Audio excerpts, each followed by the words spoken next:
Our story is about a tough chef with little patience for silly mistakes. This guy is the best of the best, besides being very famous, and he doesn't mean any harm. It's when a panel opens up and reveals that he hasn't completed his mission of earning Michelin stars and time is running out. Despite being the Chuck Norris of the kitchen, it wasn't enough to break his curse. And in the middle of a show, to everyone's despair, he is dragged away. So that's it, folks, the end. But not really. The poor guy is reborn in the body of a young man again to try once more. And he discovers that he is the son of a diner owner. It seems he will have a bit more work this time to earn his Michelin stars. The man is quite irritated and complains that someone else ruined those fresh ingredients. He berates them and wants to know the secret to making that garbage. The guy seems really upset and kicks the other out of the kitchen. Respectfully, people apologize while being humiliated as they are watched on a screen. The host gathers some of the guy's remarks and says he is truly touched by all that delicacy. But the blonde guy seems unfazed and says that words can really hurt. That man with the microphone flatters Jamie a bit. He says that the guy is a tough opponent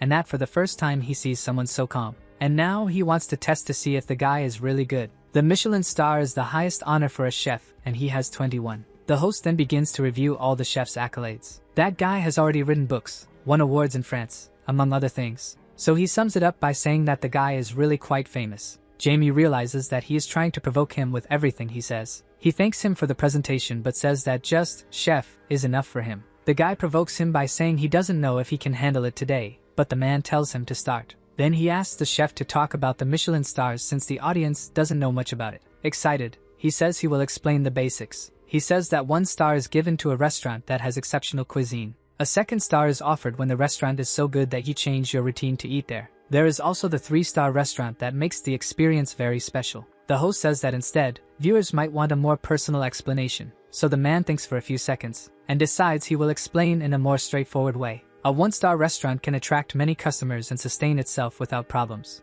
A 2-star restaurant can increase its earnings by up to 7 times. He explains that worldwide there are fewer than 100 restaurants with 3 stars. Then he questions the host if the value of those few restaurants isn't really remarkable. Everyone watching that live show is impressed and applauds. The guy says that Jamie has a total of 21 stars to his name, then asks what the secret to his success is. Since many spend their entire youth just to earn 1 star, he thinks the chef took advantage of influence to achieve that. Jamie says that many think that, but the stars have been kept anonymous for over 110 years. Then they want to know if he can't influence the stars even being the best chef in the world, and the man says no. What really matters is whether the food is good or not. Then suddenly a panel appears in front of him saying that the time for reincarnation is just a few minutes. A bit tense, he loosens the cloth around his neck and thinks it's almost time. Excited, the host says he prepared a dish for him that many young people enjoy nowadays. Then the food arrives, and he sees that it consists of several simple and tasty things. He laughs and says it looks like quite an interesting meal. As he enjoys the food, the minutes keep ticking down. Then he tastes it and glances at the panel. Once again, another minute has passed. The host wants to know honestly how it is and asks for his usual critiques. Smiling, he says that one of the dishes there is a bit tough due to how bad it is. Now there are less than 2 minutes left until his reincarnation. He puts his hand on his face and seems to be feeling a bit unwell. Something starts to happen, and he sweats a lot. The host calls his name as his vision blurs a bit. The entire audience is startled by what is happening, and then it ends, showing that time is up and he is being dragged away. It seems he failed the mission to collect 25 stars and time has run out. He looks at the panel feeling a bit unwell, and he seems to dislike what he sees, cursing the situation. Then he appears to lose his strength, and collapses like a sack of potatoes on the floor of that stage. The host panics, asking him to open his eyes, and just before losing consciousness, he hears people calling for an ambulance. The guy thinks he can't believe it ended this way again, and that next time it won't end like this. The terminal shows that it is synchronizing and a new mission will begin. It seems someone in front of the terminal is waking up. He puts his hand on his head and says that no matter how many times he goes through this, it always hurts. It seems the mission has a very simple rule, and if the mission fails, you reincarnate as an unknown person of another nationality. But each time he reincarnates, the number of Michelin stars he needs will increase. It seems that now in his 6th life, he needs to achieve 30 stars. In his 2nd and 3rd lives, he suffered from depression. However, after that, he only thought about ways to maximize his efficiency. Our hero still doesn't know what will happen when he succeeds, but he knows one thing: he needs to escape this cycle of reincarnations. He seems a bit upset because he almost succeeded this time. If he adds up all the lives he has lived, it comes to about 100 years, and he thinks he can get stars easily with his experience. So in this life, he can't miss any opportunities because he's already had enough. More than that, he thinks it's about time to show up as he sees the terminal appear. He watches it while thinking he needs to check his new profile. Giving it a little tweak there, he hopes to start with something good. Then he makes his choice. A woman says she is busy and asks if she can help with the ice cream. This seems to catch our hero off guard. He awkwardly smiles in agreement,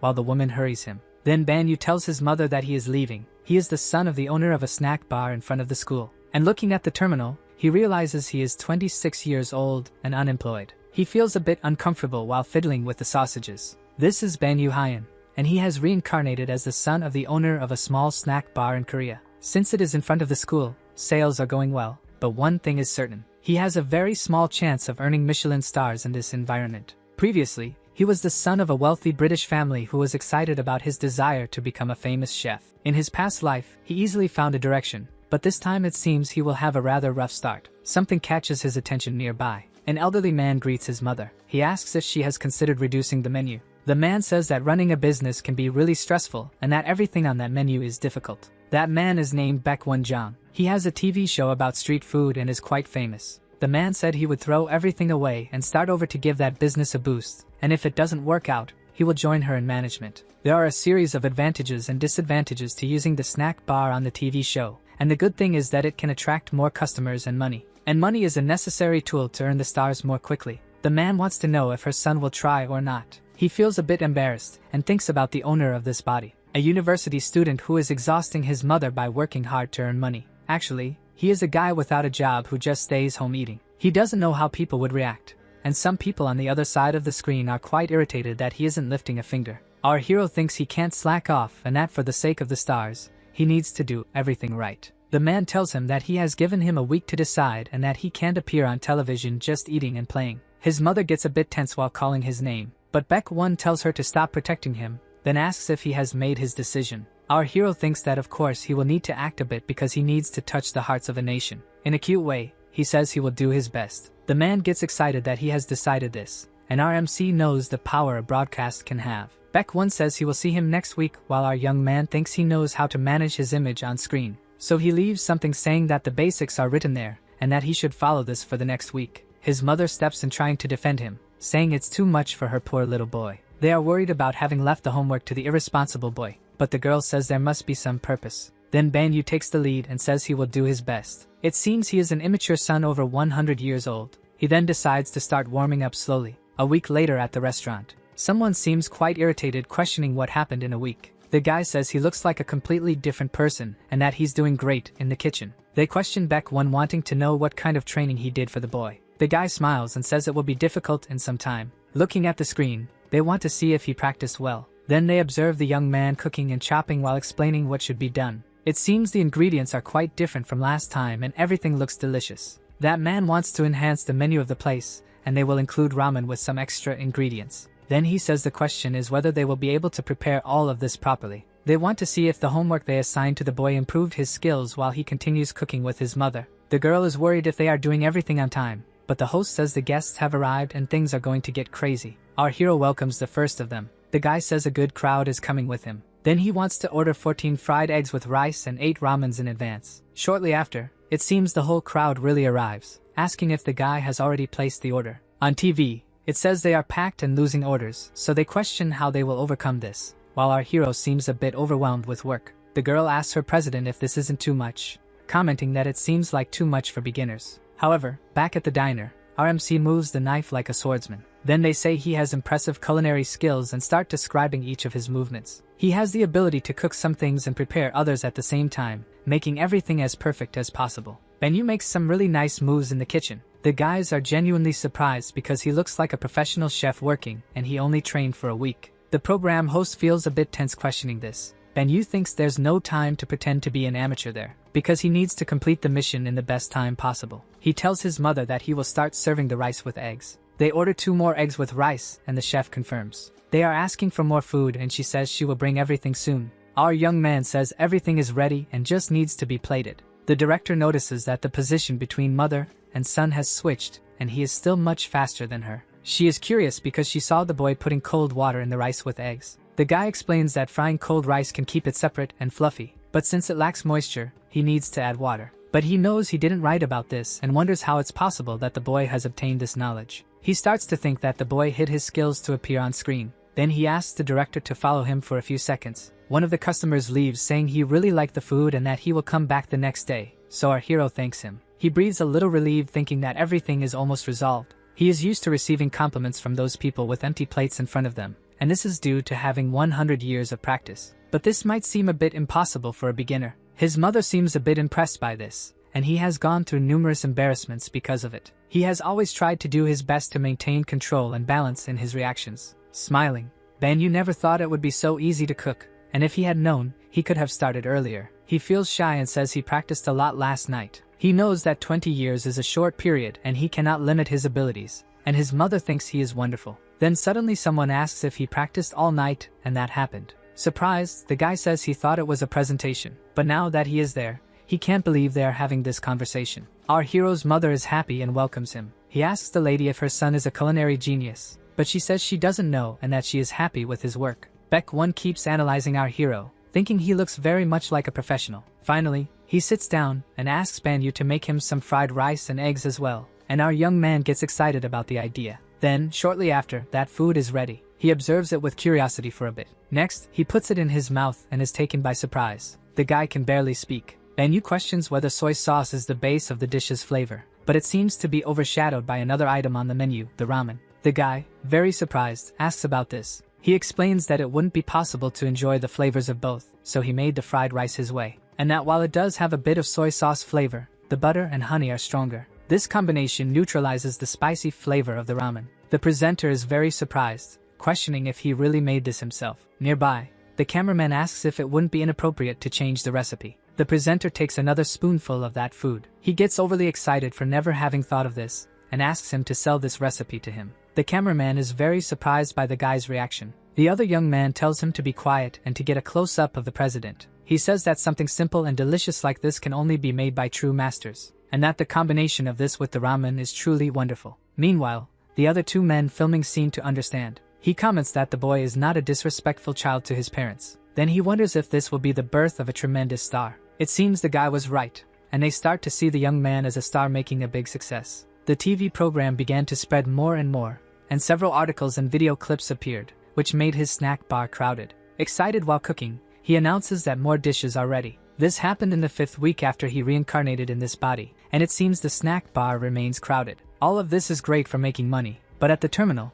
it shows that he doesn't have any Michelin stars yet, so this won't directly help him in his purpose. He realizes he needs to elevate his chef status to go beyond the neighborhood. He needs a good reputation to open a restaurant. Another person enters the snack bar. Our young man welcomes the guy, but he is a bit surprised by something. That is Lee Chan-sung, the director of the Gilmok restaurant. He says he was passing by and decided to stop for a meal. Our young man sees an opportunity there. So excited, he asks him to take a seat. Night falls in that city. Someone asks if Sunbae is taking a break. Lee Chan says that this is an infamous fried rice, and that he is bringing it to regain energy since the guy doesn't stop working. He thanks him, saying he didn't know his junior director had this kind of characteristic. He tells him to enjoy the food while he has something to say, and another young man questions if this is how he prepares food quickly. The guy is impressed that it is really good, and that he didn't use some tricks that are common in shows. It seems they want to know how much of a genius RMC is and if he is really capable of preparing wonderful dishes. Then he asks if Sunbae isn't also curious about Banyu.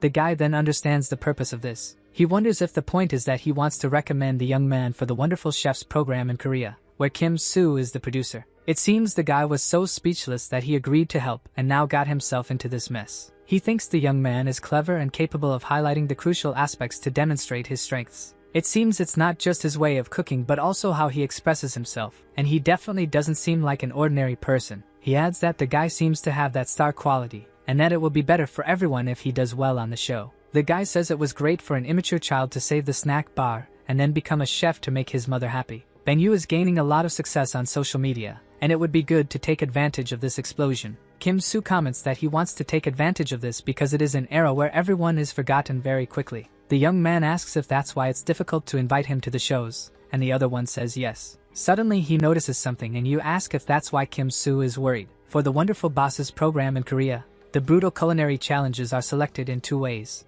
Out of 9,000 candidates, only 100 are selected after a rigorous examination. Typically, these are 100 highly awarded individuals or those with special experience. This experience refers to those who possess secret techniques or those passed down through generations. and it seems a bit unfair to put that kid on the same level, just because he appeared in the media once. But director Lee Chan knows this and wonders what option is left considering the preliminaries have already ended. The young man says it would be by winning a culinary challenge. He then asks the young man to leave the ticket for Ban Yu, assuring that he will be a star, and the producer wants help with that. But he knows that winning a culinary challenge is not easy, so he needs to prepare some advantage. In the diner, someone questions if they saw the envelope. It seems the guy sent an envelope with a lot of information about the previous challenge winners. He explains that it is a city-level challenge, so it won't be a problem to select him if he wins, and this time they will take the 2 best. He tells him not to be disappointed if he fails and that it's important to challenge himself. He thanks him kindly, thinking that the young man believes he will fail. Then he says goodbye, stating that he is busy with the competition so they can meet later.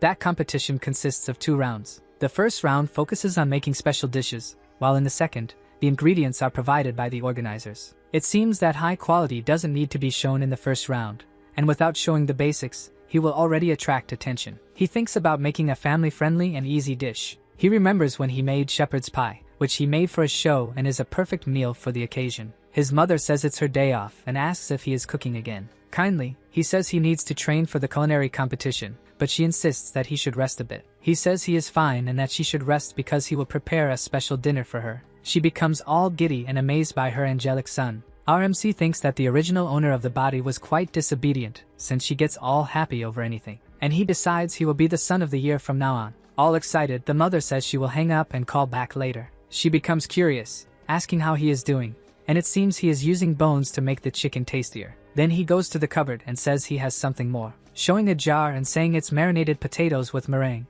She becomes even more curious about how this was made. Ban Yu explains that if he marinates it with egg this way, it will make everything even tastier. Not understanding, she questions if he saw this on YouTube, which seems like a perfect excuse, and he confirms. Then he starts showing how to make it as if he had seen it in the video. He puts everything in the oven, covering the potatoes with tomato puree and Parmesan cheese. After a while, that pie is finished. He takes a piece and asks her to try it, while she says it looks delicious. Then she takes a forkful and tastes it, and she seems enchanted by what she is feeling. She says it's wonderful and that they could sell it, besides thinking he spent a long time watching videos. A bit embarrassed, he says he just got lucky. She is amazed, thinking her son is a culinary genius. It seems she contacts someone and questions about the ground beef pie that she is not sure about. She talks to someone who says it's not dog food, which is the name of the dish, and our hero thinks that good food is good food. Ban Yu has thought about this before, as his pie is presented as number 93. He understands that there seems to be a pre-established way for Koreans to praise food. The guy comments that he could sell this for a high price,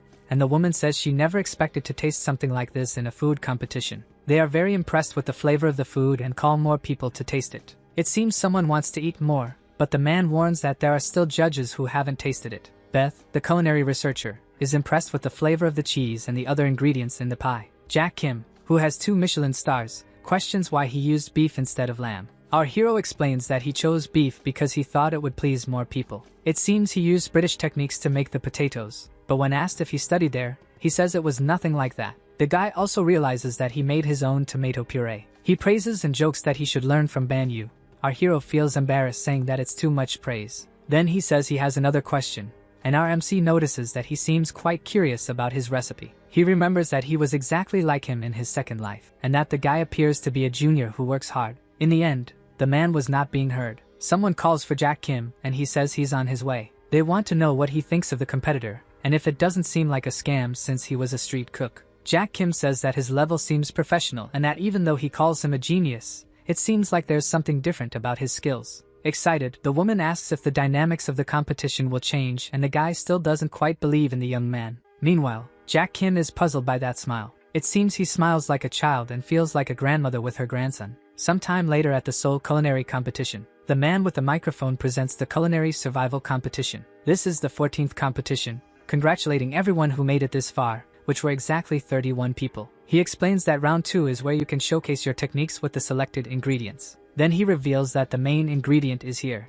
Everyone around is horrified by that, and into the microphone, he shouts that it's duck meat. People seem to have gotten a bit tense and make comments like, for example, 2 competitors are specialists in this type of meat. One is Kim Hae-suk, who has sold duck meat for 23 years. The other is the queen of traditional Korean cuisine, Cho Gam-soon, who has appeared on various cooking shows. It seems they are doubting the competition's fairness since there are exactly 2 people who will be selected. But the presenter covers the guy's mouth and tells him not to worry, because the judges will evaluate the dishes based on taste and will not discuss experiences on the show. Excited, he then says for them to start the second round. But the crowd still seems a bit in disbelief that everything isn't rigged. The presenter says that time is limited and they must move, but people are a bit discontent. It's no surprise they feel this way since there are 2 specialists in duck meat in that place. However, he notices that our guy is calm. While he wonders what he should do, nearby, the pots start to stir, and the 2 duck specialist cooks begin to do their work. As expected, everyone is watching how the specialists are working.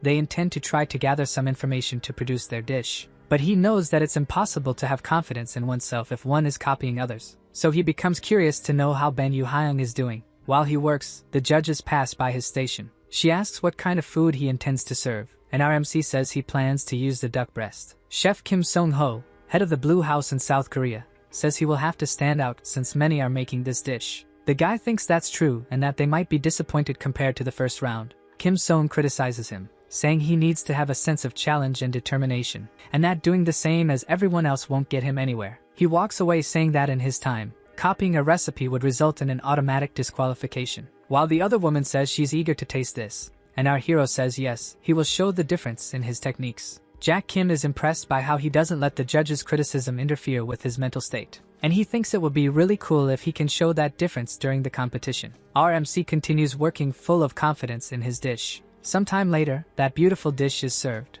The judges taste it, and the woman is quite impressed. Another judge who had been a bit unpleasant gives an awkward little twist. She says the dish is wonderful and that despite being common, everything is perfect. They shower our guy with compliments, and he graciously thanks them. The presenter says he received an excellent judgment, and that just like in round 1, he again caught attention. Then that judge says he was a bit disappointed with the sauce. He explains that poultry dishes are very well complemented by fruits, and that he should use the correct sauce. He feels a bit embarrassed, and says he has never heard of a fruit eye for that, and he asks in which book he could see this combination, saying that he followed his advice to try something new. The judge feels a bit awkward. The host says that Ban Yu remains firm after the judge's challenge, but our MC says he is just getting started and is curious, and he wonders if they thought his personality would be dead because he has reincarnated. He keeps questioning where this condescending attitude could have come from. Then he comments on videos he saw on YouTube that might be better than that suggested sauce. The judge is getting more and more irritated with our hero, while the female judge seems to be enjoying the situation quite a bit. The other evaluators find it strange that the confident chef can't even respond. Now, the young man will hear a question, which was, how did he make the exquisite food without using fruit in the sauce? He poured duck fat and drizzled the meat with honey and herbs, which included a sauce already infused. He made a subtle choice of vegetables and also used green onions and sesame to give the duck a fresh and strong flavor. Finally, he had a puree to accompany it. While the impressed evaluator completes that it is a new combination without using fruits, the other renowned chef is frustrated. The host mentions that even Chef Jack Kim didn't hold back his words and also praises Ban Yu-hyun's work. That other judge remains quite irritated. A young woman approaches the judges and asks if she can taste that dish too. The host notes that she seems very curious about the flavor and asks if the MC and the judges will allow the tasting. Smiling, the female judge explains that if the young man has no objections, he should feel free to eat. Nodding positively, the young man takes the plate and extends it for the woman to try. There is a brief moment of tension before the woman takes the food. Then she eats it, showing an immediate look of surprise, capturing the flavor of the green onion and sesame and achieving incredible flavors with the carrot.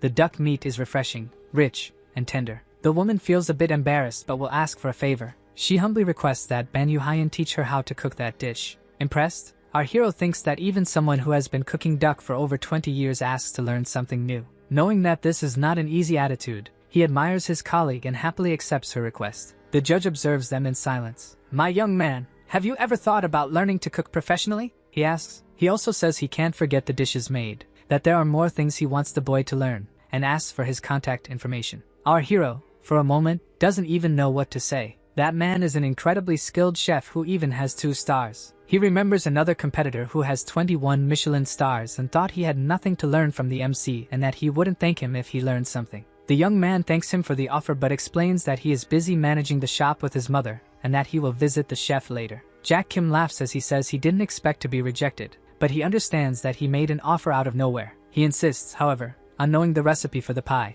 and Ban Yu-hyun is happy to fulfill that request. At another moment, he thought the conversation had ended. Someone extends a phone with the news.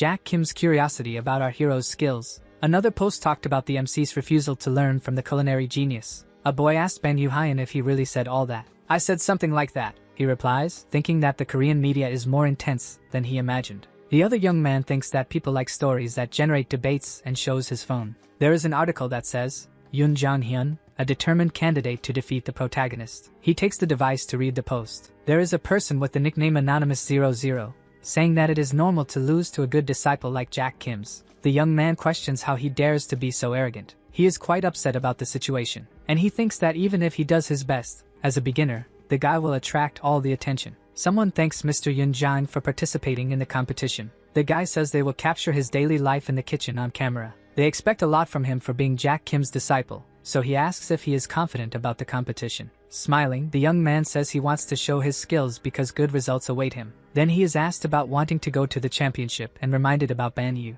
People comment if he won't be intimidated by RMC, but it seems that articles say the guy is very good too. While he waits, something surprising happens, and the tower with the microphone falls to the ground. He apologizes to the people, leaving them somewhat surprised. He can't concentrate well there because there are some insects making a lot of noise. Those guys get a little tense about it. Awkwardly, he says that the new staff members are problematic and tells them to leave so the interview can continue. The young man seems truly at ease, but in reality, he is worried about our hero, thinking that he is already bothering him even before the event starts. Someone asks who is the person they most want to compete against. A young man responds that it is our hero because he wants to know if he is really good or just a story. And a girl says she wants to compete against him because he is quite handsome. An older man says that the boy is a genius, so he wants to win against him. And one after another, they express their desire to compete against our young man. Lee Chan shows these things to him on the screen and says that he is truly a star. He understands that he is getting attention, but he didn't expect this, and all the judges are watching him. He realizes that the young man is really worried and thanks him for his advice. Handing the envelope to them,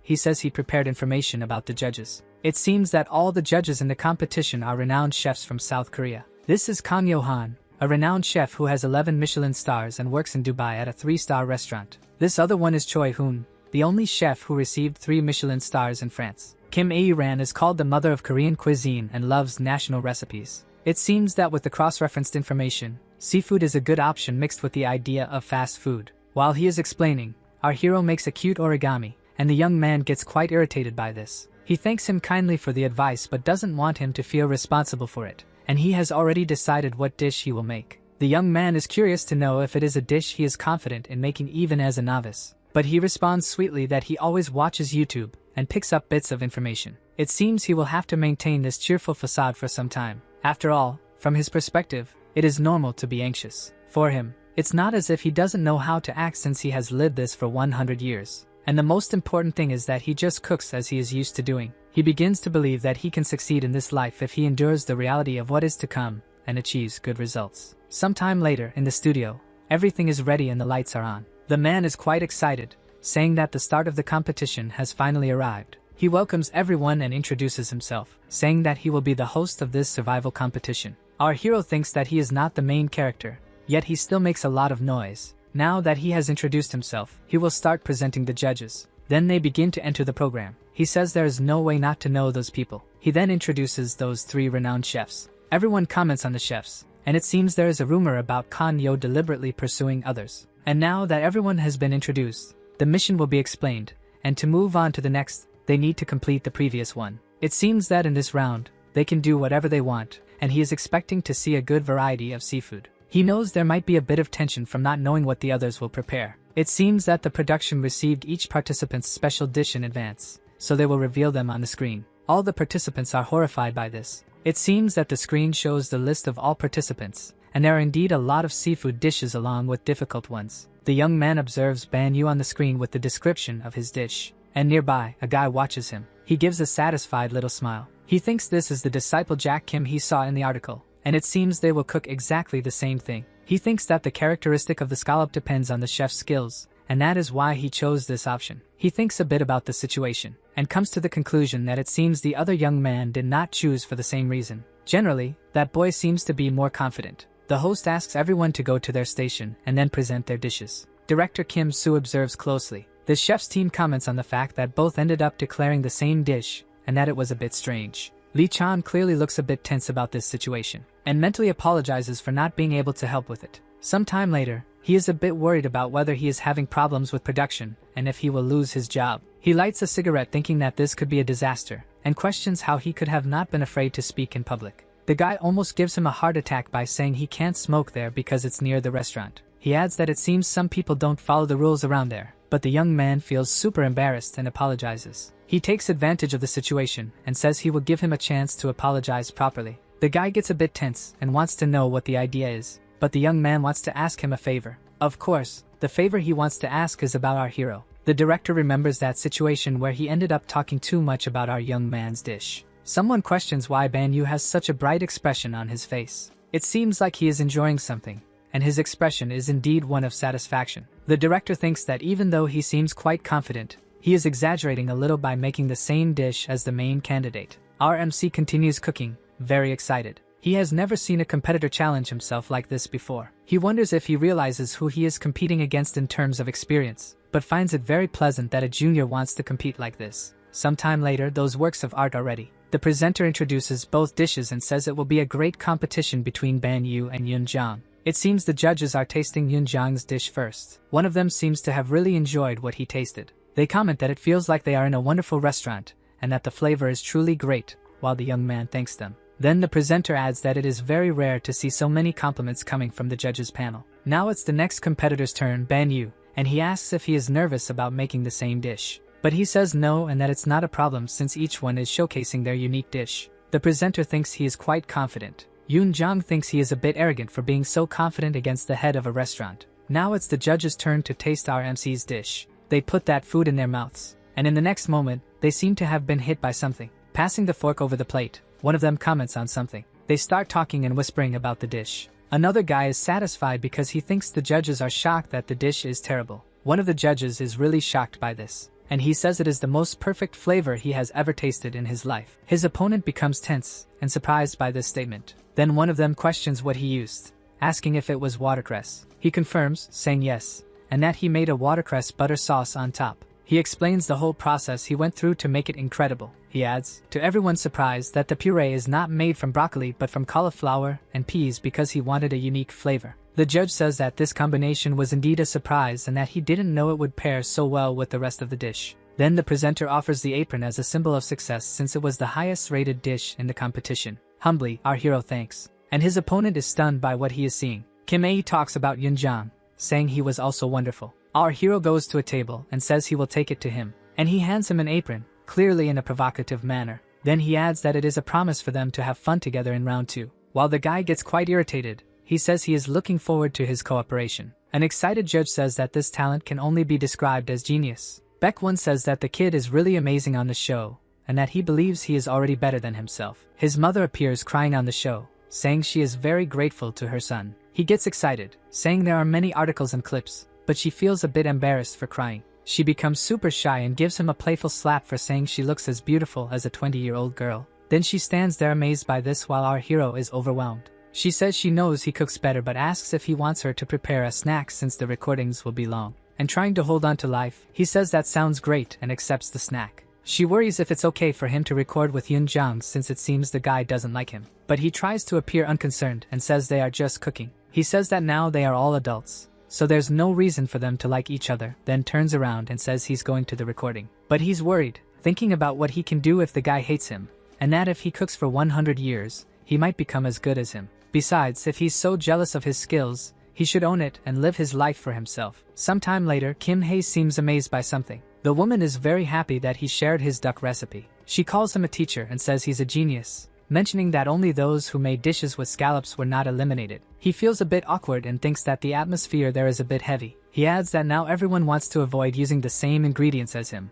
and he laughs a little awkwardly. Someone comments that the woman is right. Then the host says that the recording is starting, and our guy wonders why he always appears with several rose petals. He congratulates Ben Yu on his achievements, and says he has the privilege of choosing the mission for the second round. He then takes a list with several options and questions whether the second round is about basic things. He thinks for a while holding it. It seems that his body is only capable of doing basic tests, and not one of much endurance. And heavy things still tend to be difficult for this body. Excited, he says he has decided on this. Then he states that his choice will be Some time later, Kim Soo is skillfully chopping an onion. The judge says that the woman's skills are magnificent, but she feels a bit tense as she mentions that it's been a long time since she chopped onions. Suddenly, something catches the judge's attention, and that man is chopping the onion like a samurai. They notice that the competitor Choi Kyung is chopping so well that the onions are flying through the air. Our MC seems curious about the situation, and he notes that the guy is chopping without even looking at the onions. The host says that he doesn't see well up close,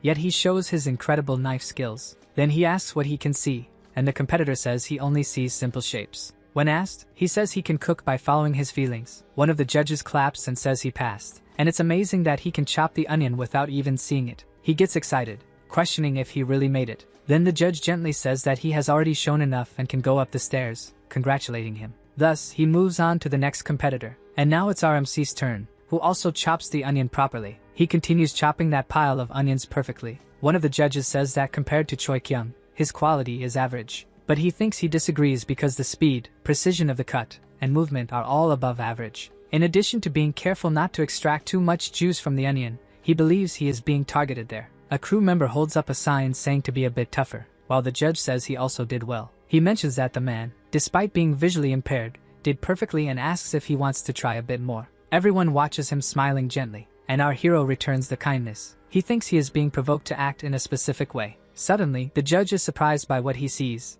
Banyu closes his eyes and starts chopping the onion without looking. The judge becomes desperate, saying he will hurt his hand. But he grabs the knife and makes a spinning motion, continuing to chop the onions perfectly. He keeps chopping while the onion rings fly into the bowl. Everyone around is amazed by the situation. They watch as it seems like a divine light descends upon our guy. The host congratulates everyone who passed the second round. The next round will be a team battle, with 2 teams of 4, where the whole team either passes or fails. Everyone seems a bit unsettled by something. Then he asks why they are all so calm since it's about to start, and tells them to hurry up. Everyone seems somewhat incredulous and confused, as it seems that the victors of this competition are already defined. Even the director is surprised by this, as it was a rookie who cooked for a few months and has already surpassed experienced chefs, and he wonders how things will be from now on. Since our MC moved on to the next phase with more points, he earned the honor of choosing his team first. He smiles kindly and asks them to wait a minute. Then he observes some cooks on one side, and the others, somewhat tense, on the other side.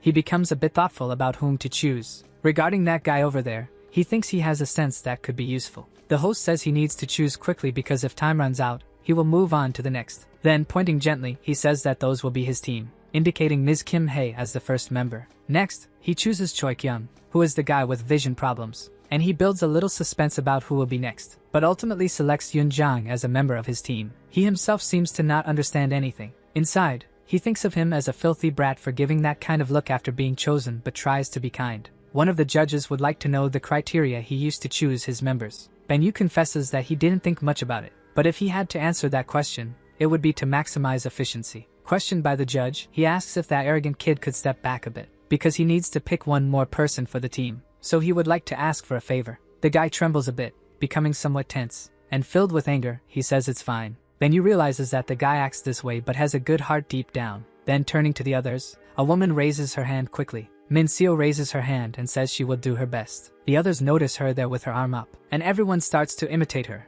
asking to please be chosen. The host is surprised that everyone wants to join Banyu's team. She knows that if she can't get into that team, she will end up losing. The girl says that her skills might fail but she wants to be part of the best team ever made in the competition. Our boy says he can't refuse such a request, and is looking forward to her help. She becomes a bit too emotional and thanks him a lot. After all, he saved her life. The host says that now that he has picked his whole team, he will present the rules. Everyone must get involved in the production, and they must produce a total of 3 dishes. And now it's time to reveal the ingredients. Our MC waits curiously. Building a bit of suspense, the host reveals the ingredient, and it's just a bag of flour. They start debating what they would make, and our hero thinks he prefers a dough. Min Seon asks the leader what they will do since everyone has different opinions. So, as a good leader, he chooses the 3 dishes and asks if that's okay this way. But it seems that the guy with the messed up eye looks a bit disappointed. She becomes desperate because he said that so calmly, as everything she suggested was street food. Yoon Jang wants to know if he has any special reason for that.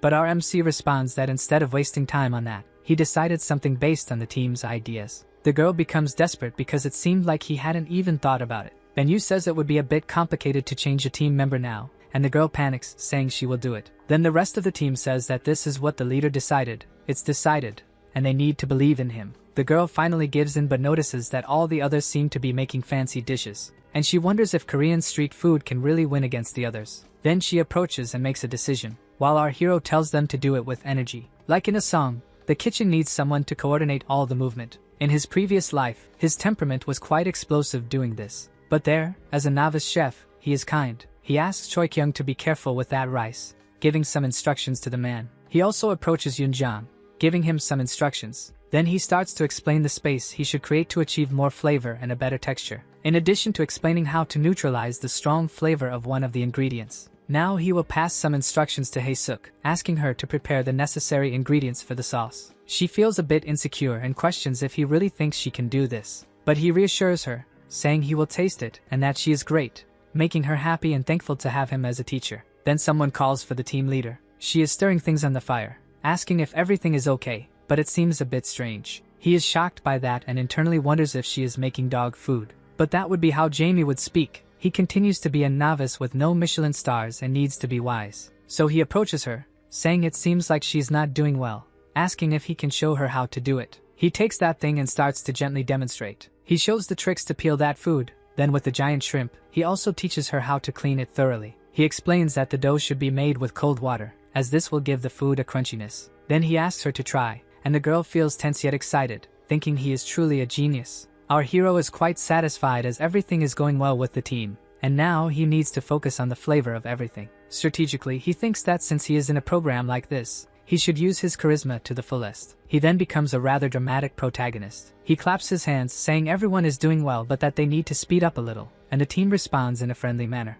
The judges comment that this team is really ahead of the others and are surprised that he is just the son of a snack bar owner. They can't believe he could have this level of skills and experience. The host exclaims that the judges are very interested in Banyu. But suddenly he says that the atmosphere of his team doesn't seem completely positive. He returns that the alcohol from the mirin hasn't fully evaporated and that it will need to be strained to remove impurities, asking her to do it again. He now tells Hae-suk that it seems she used too much ketchup in her dish and also didn't use shrimp powder. He also gives some instructions on how to fry those things, and Ms. Min Seo responds with incredible determination. The host says that skills outweigh experience, and the chefs are accepting orders from another beginner. He adds that what they say is that they can cook however they want, but if the taste is bad, they're in trouble. He says that with time, they can improve the flavor and that they are ahead of the others, so they should trust him a little more. Then they continue cooking, following each step of the dishes while the leader motivates them appropriately. After a while, someone rings a bell. Then he raises his hand, saying that his team's dishes are ready. The judges are quite impressed with these results. He observes from above those dishes that look wonderful. One of them starts to taste the dish, and seems to think it's one of the most delicious dishes he has ever tried, not even remembering what his mother used to make for him. He says that the flavor is truly powerful and he didn't expect such a result in the competition. He mentions that it doesn't seem like an individual dish but rather a journey through textures and flavors, praising the girl's frying skills, and that everything was perfect.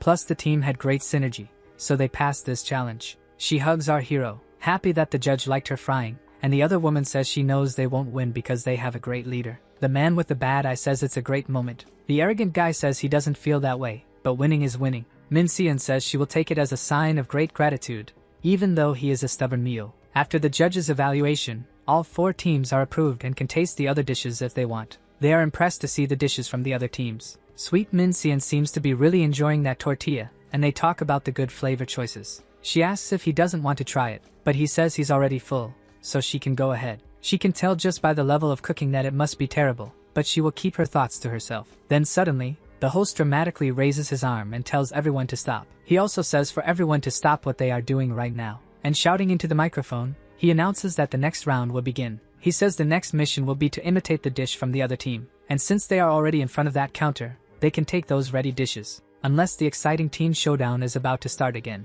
There is the dish from our favorite team. Some people approach and taste it, becoming a bit worried. The host shows that no one is around Banyu's team table, which received an epic evaluation. Judge Ae Ran scolds everyone, saying they won't get anywhere without confidence. She says the challenge is important even if your opponent has incredible skills. Min Seon thinks it's alright since she is on the winning team, but if she were on another, she would be in trouble. That team says they will try to make Banyu's recipe, and the judge is happy that they have that spirit of challenge. She is quite happy not to be herself and seems to be working at home under her mother's pressure. The host asks if everyone has made their decision. Then, excitedly, he raises his arm and says there's one more rule. They can remove one person from the opposing team, and that person will be classified but will not be able to cook. Min Xian now becomes desperate about this, thinking it's like receiving homework from her mother. The other team's members seem to have become a bit excited now. They decide to exclude Ban Yu from that round, leaving our guy a bit surprised. The girl becomes very tense upon realizing that he was the one excluded from the team. She looks to the side with her cute little eyes, thinking that if it's like this, it doesn't matter since they have Yunjiang,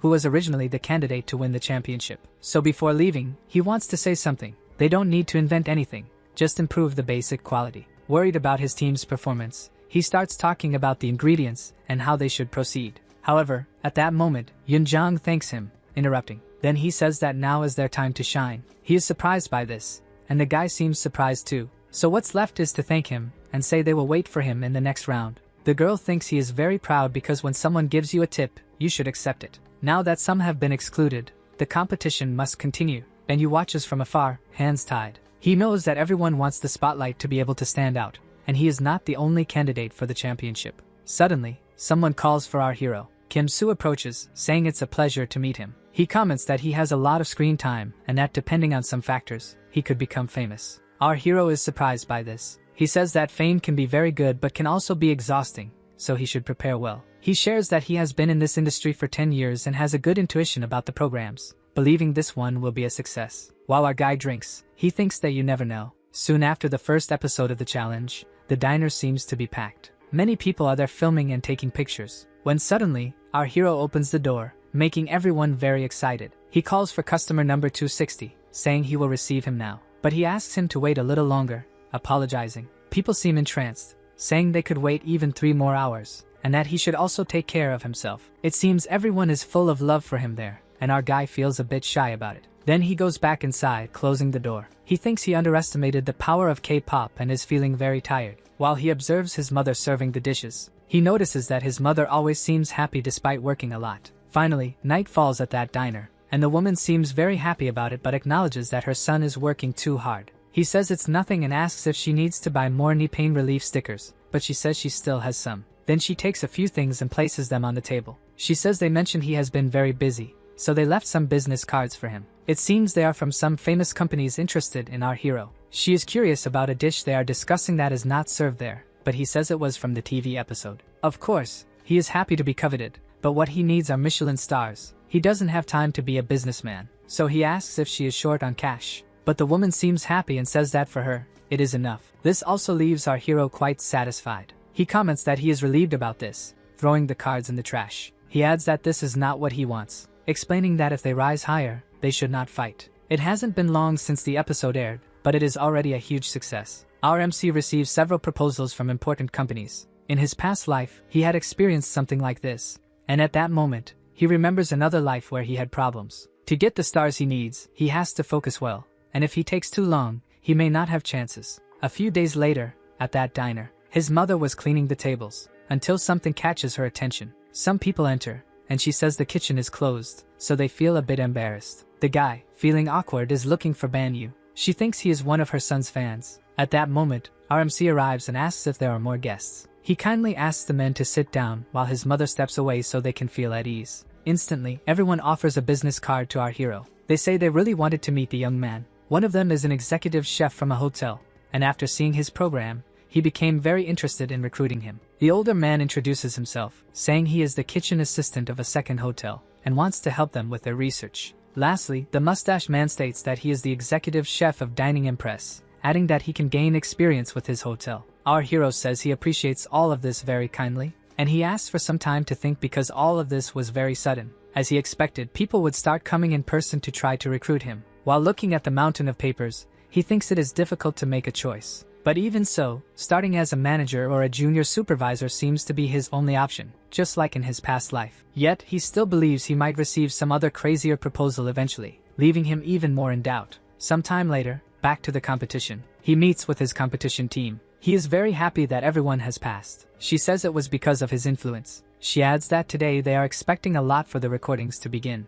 It seems that the filming set is very busy, so our MC questions if there is something different today. When suddenly the lighting of the place is turned on, that presenter appears, welcoming everyone to the semi-finals of the program. And that is the moment for the new team mission, which is the mass evaluation. Thus they invited the best evaluators. The program participants are a bit shocked by what is coming. a red-haired man named Lucian Malik appears. Our hero is a bit surprised too. He did not expect to see that man there, and before reincarnating, he was known as the masked demon with 14 stars. Our hero realizes that there is no need to choose an opportunity from business cards, so he decides to take this round very seriously. The presenter says that he has not received 3 stars in any restaurant yet, and that is the reason he went to Korea. The translator then passes the information to the man. He looks at the presenter, assessing the situation. He says that although it is a sensitive point, it was actually an assistant who invited him to be a judge. In addition, he heard that there are many talents at that moment, and he might find a friend to help him achieve 3 stars. He questions if this is serious, and adds that it seems like this could really become a reality.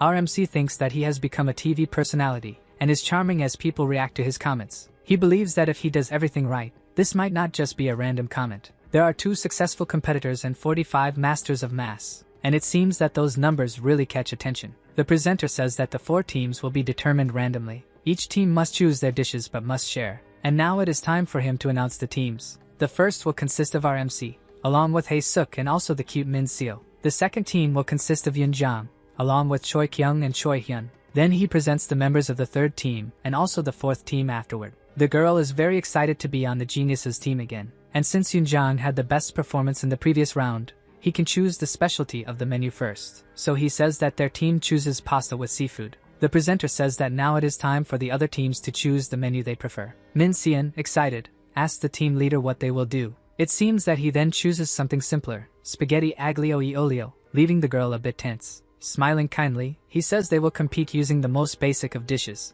The aglio e olio dish will showcase the true skills of the competitor. It seems this could be a disadvantage for them in a game of this type. The concern is to make a dish like this in front of the best pasta chefs in the world, and to have their reputations destroyed in front of them. The girl observes RMC, worried. She asks if she should trust that praised chef again. She realizes he chose a basic dish again, and wishes him luck in this round. Our MC kindly wishes her luck as well and asks if they should start. Then a loud man makes a dramatic presentation and says that the semifinals are starting. Our hero tells everyone to take their respective positions. He asks Hae Suk to prepare the appetizer salad, and the woman gets ready. So he says that Min Seo would take care of the restaurant, and she agrees. But there's one more thing. He asks her to be careful. He explains that it's very likely they will think of pasta with different cooking styles and other details, so she needs to be cautious about mistakes. Not making mistakes would be an advantage for them. The girl is already trembling but agrees. Our hero seems to notice her concern. He then places his hand on her shoulder, calling her name. He tells her that she is a girl with unique talents, so she should be confident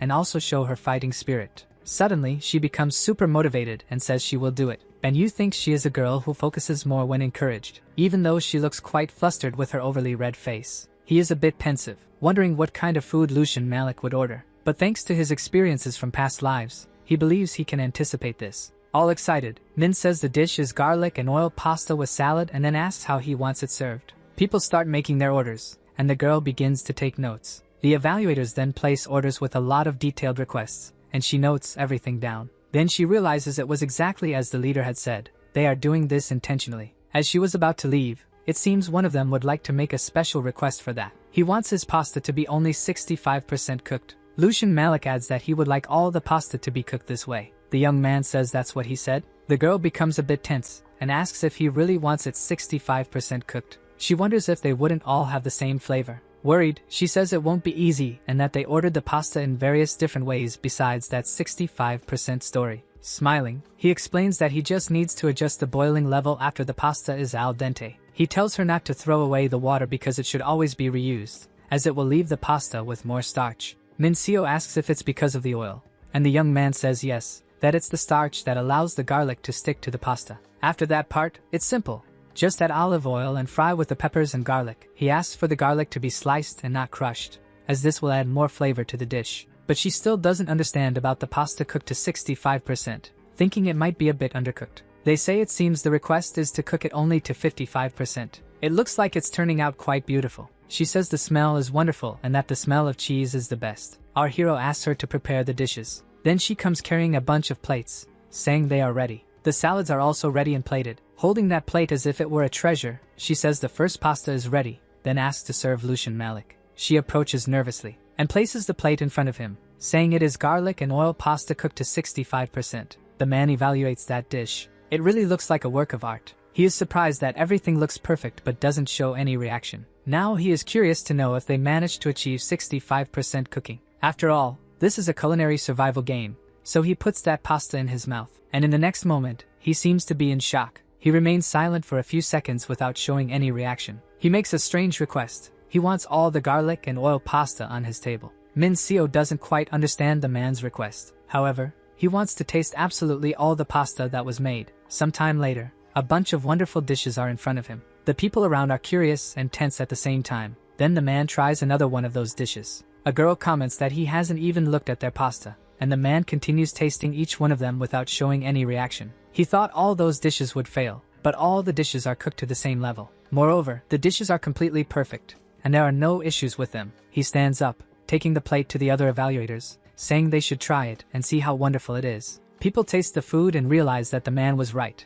It is the best pasta of all. They all start attacking the pasta as if they were crazy. Lucian Malik says that the flavor depends on how it is prepared and that it is so perfect it seems to have been made by a machine, yet without losing sophistication. He stands up saying that regardless of how the other teams are, this will be the first place and he will leave the ranking of the remaining teams to the others. One of the boys raises his hand asking for a moment. He thinks it's unfair what he is doing, besides not having tasted his pasta yet. The host starts the noise again, stoking the fire by questioning what is going on. It seems that Yunjang is confronting the pasta demon that was about to come out but stopped. Very excited, he asks if the boy is serious, saying that he will not lose any pasta. And he says that if he thinks he will, then he should taste that pasta. Irritated, the boy says that it's not Benyu's pasta, but his own pasta. But the chef insists, saying that he will change his mind if he tastes it. And he says that the boy will have to admit that it is on a different level because he has never tasted anything like it in his life. Yunjang feels somewhat affronted by this statement. Thinking, he admits that the boy showed a lot of talent in the last round,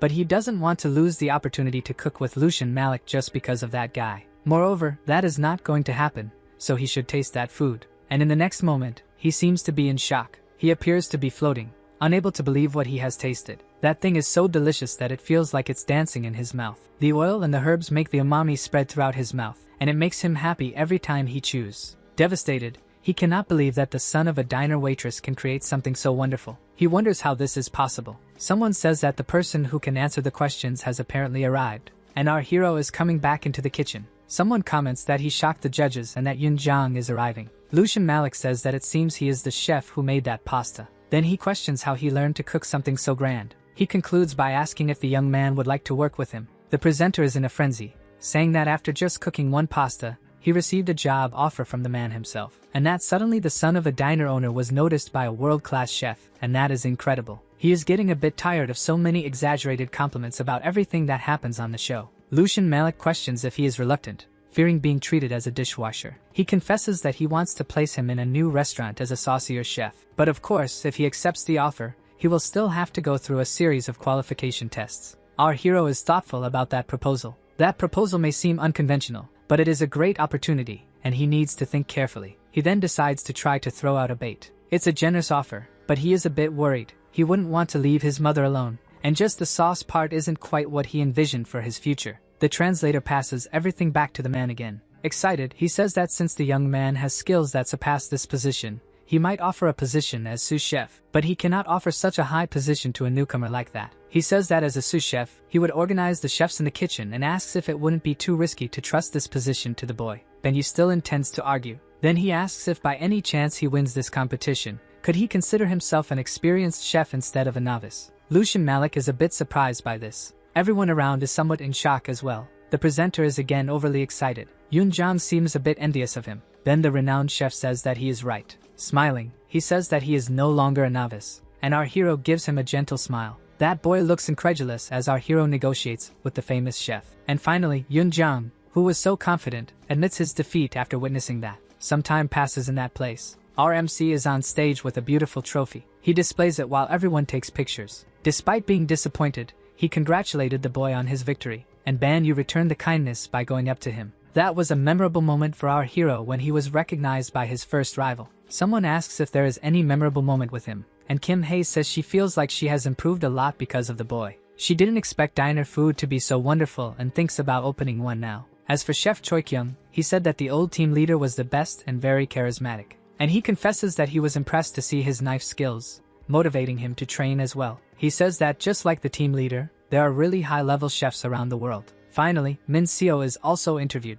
She says she bought that because she is a true fan of him teaching in such a caring way, and was sad to learn that he is going to France. She is also sad that she won't be able to eat his delicious food but for Korea. Then, in desperation, she grabs the camera saying that she will visit him if he opens a restaurant in France. It seems that now Chef Yoonjong has become the pasta chef. He said he was quite confident that he would win at the beginning of the competition, had drawn a lot of attention, and was proud. He confesses that he was irritated that Banyu chose the same dish as him, but the guy ignored that and continued pursuing his dreams. But he was surprised when he worked with him, and realized that he is more mature and talented than he imagined. Smiling, he congratulates our hero who will join Lucien Malik in France, completing that it is an honor that he participated in his cooking life. At peace, our boy thinks that he doesn't feel bad about it. The news talks about the prize he won and also about the book with his recipes, adding that he is going to meet the chef in France. Then his mother calls for him. She goes to him and hugs him tightly, wishing him a good trip. Gently, he tells her to take care at work and not to overexert herself.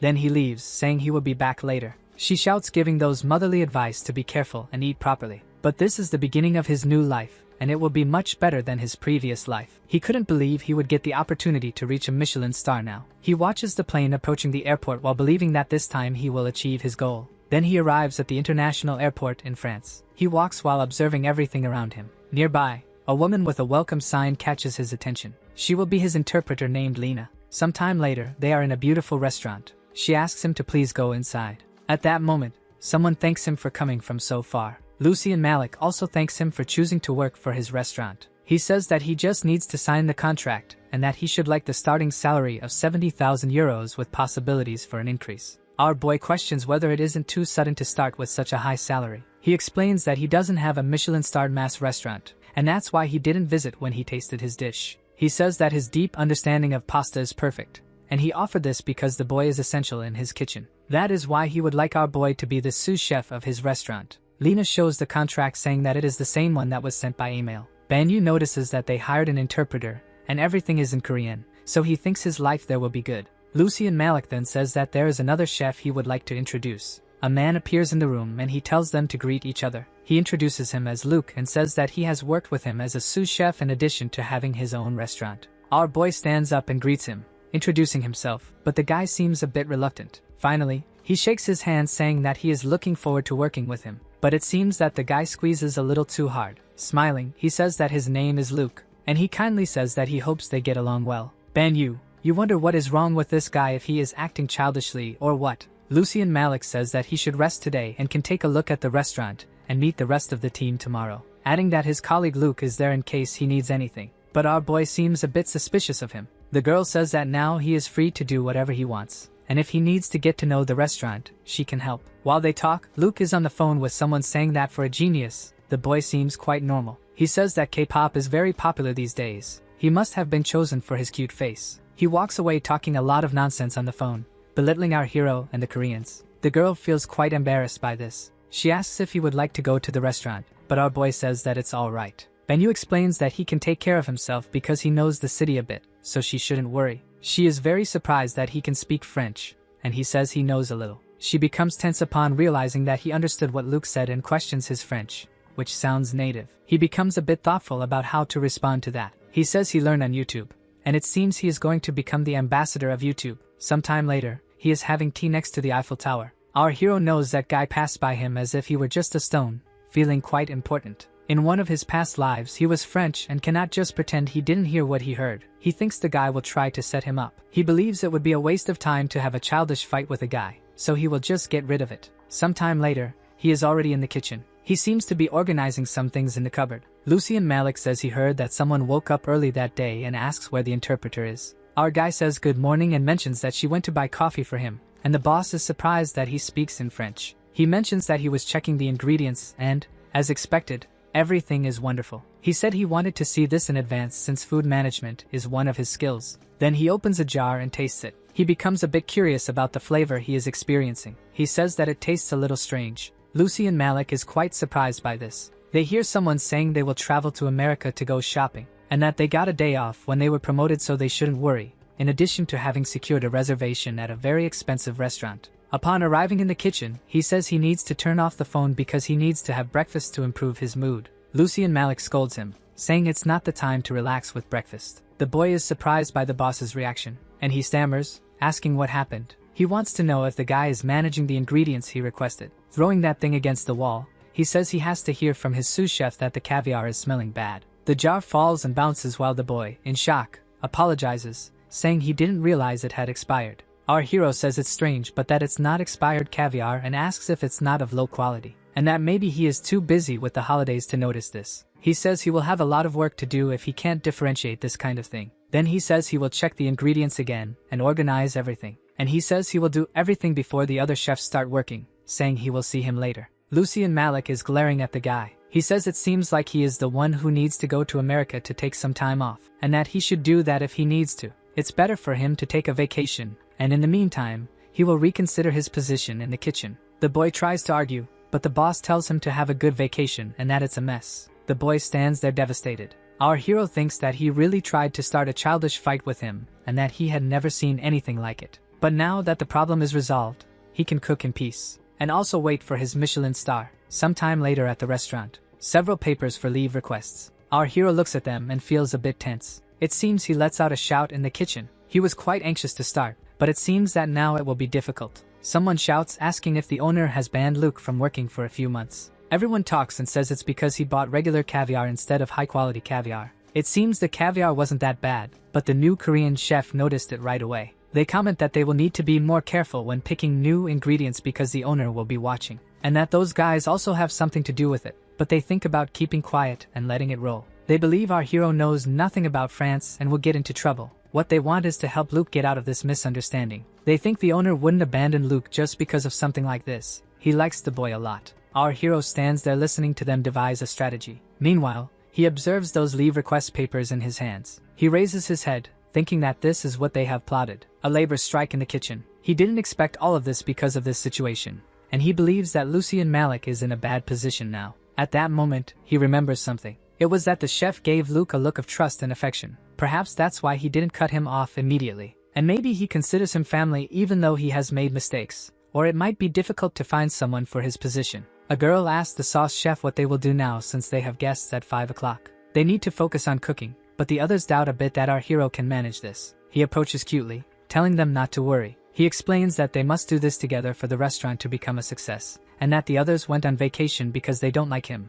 but everything will be fine. It seems they didn't even notice our boy arriving there, and they are a bit surprised that he speaks so casually. Sometime later, there are already people in the restaurant who would like to place an order. He says it's a shame the restaurant isn't full, and she would like to make another reservation. A woman at another table would also like to do that. Everyone starts commenting in the dining room that it seems the quality of the restaurant has improved a lot. That chef looks quite surprised at what is happening, and he realizes that the atmosphere there is wonderful. But he doesn't understand how our boy can cook so well without the sauce chef. Benyu remains calm, making his food, while the guy thinks it might be because his techniques are very good, and he understands why the owner didn't panic when the other chefs went on strike. He thinks the boy is really talented and keeps the enthusiasm in his heart. The waitress tells the chef that there is a guest who would like to meet him, so she asks him to go there, please. He feels a bit awkward asking if he wants to meet him, but then says he understands. Then he waves to our boy and tells him to come over for a second. He continues wiping his hands while the chef says it's someone who wants to meet them because of the wonderful dish. He explains that it's common in this type of restaurant for them to do this,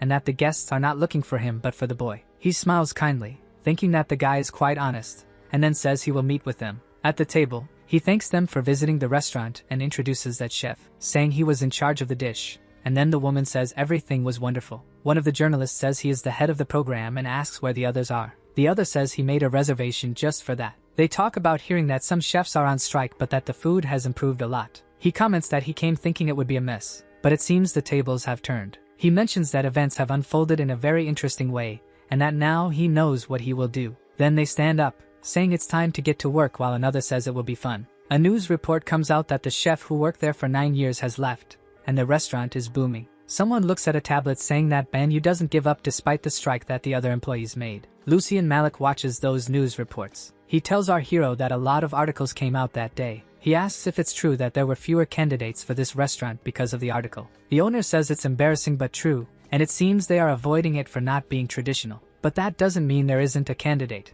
Banyu says he will make the restaurant a success even with fewer people in the kitchen, thus attracting more people to the red table. and the previous chefs will have to bow their heads when they see the restaurant's success now. He says it's up to the owner to decide if they want them back or not.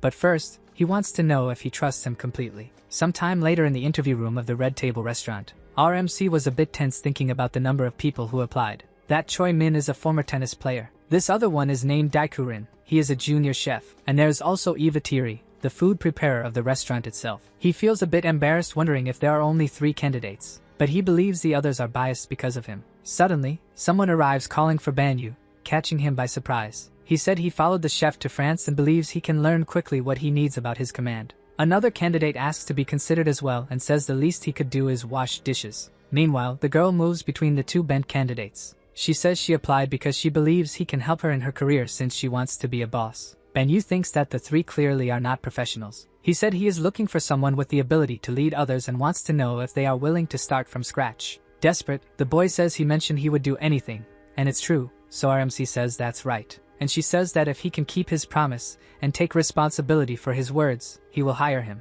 The 2 boys become a bit tense about this. Then they bow, saying they are willing to do anything for him, so please hire them. But the girl approaches and says please. He then says that everyone is hired and to come back tomorrow for their first day. The boy keeps thanking him non-stop, but it seems our hero has something more to say. He says he hopes he is ready to be fired if he complains about the tasks he will receive. The boy became a bit tense with this statement, but still, he gives a positive response to his boss. Then, a week later, that boss approaches looking somewhat suspicious. She thinks there aren't many bosses who have done this today and doesn't know if they will have to endure this situation for long. Suddenly, something catches her attention. She wonders if everyone has returned to work already. But when he arrives in the kitchen, the scene looks like a war zone. The girl is staring at those papers as if it were the end of the world, and the others there already look exhausted. Tense, he asks if they are the new recruits of the restaurant and what they are doing there. They stand up, somewhat scared and realizing the boss has arrived. He explains that Banyu assigned them some homework and authorized them to use this kitchen, but it seems they are struggling. And the girl says it's as if he has been there the whole week without going home. He wants to know what kind of homework this is, and she says he asked for 3 dishes as a test. So far they have made those, but there's a catch. The mustache man approaches and asks to be given the dish. Then he puts it in his mouth to taste it, but it seems there's a shock. It appears that everything there is truly delicious. He questions because everyone said they are not cooks, but everything turned out good enough to be on the menu. He suggests that they should all go home and get a good rest now, but they seem bothered by something. The boss is a bit surprised by the lack of response. Then Banyu arrives and the man questions our hero about them not having time to rest. The boy says it's true and asks for a moment's leave. Then he tastes those dishes while the others look somewhat tense. The boy seems to be having a fit while he guards. He shouts asking Rin if he is joking with him, saying it has the same quality as the previous day. And to Choi Min, he tells him not to worry about picking that grass that even a starving goat wouldn't eat. Then to the girl, he says that the vegetables have no flavor at all and to throw everything away, and she apologizes. Irritated, he says that if they want him to teach, they must make food of the best quality, something very different from fast food.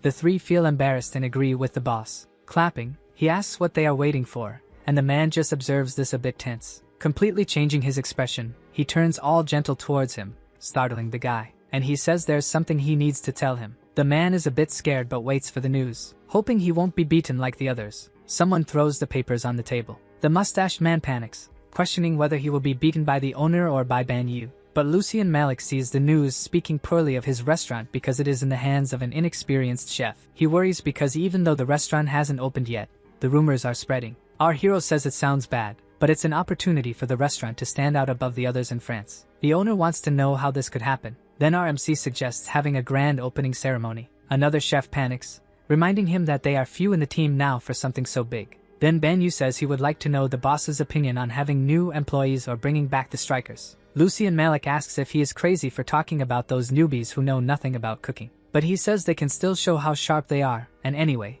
there aren't that many qualified people. He adds that he is there to say that it's not a gamble. It's a move that will ensure victory. He smiles at the man who looks a bit incredulous. Then he mentions that this story about how sharp they are seems like a Korean expression. The owner says he believes in him but that it still seems like a gamble putting his restaurant at risk. But he is very confident, so he better keep his word and make this a success. Our hero smiles gently at him. Confidently, he then tells the man to prepare to receive a huge prize. A little before the restaurant opens, the menu was presented to the Culinary Academy students. Some participated only because they were really curious about the rumors, but most confirmed how grand the menu was after tasting it. Suddenly, someone places a box full of papers on the table and says that if they are interested, they can send their application form now. Because joining the restaurant as a young chef, they won't have to worry about washing dishes. Sometime later, a plate of food is thrown straight into the trash, and he asks if they are out of their minds, saying that cooking is not about copying recipes but about putting feelings into it. He shouts for them to pay attention to details because this is the only way they can earn the title of chef. He apologizes for his rudeness but is as tough as Jamie was before, and so they can close any gaps. They will create a family menu that is creative yet cruelly perfect. Sometime later,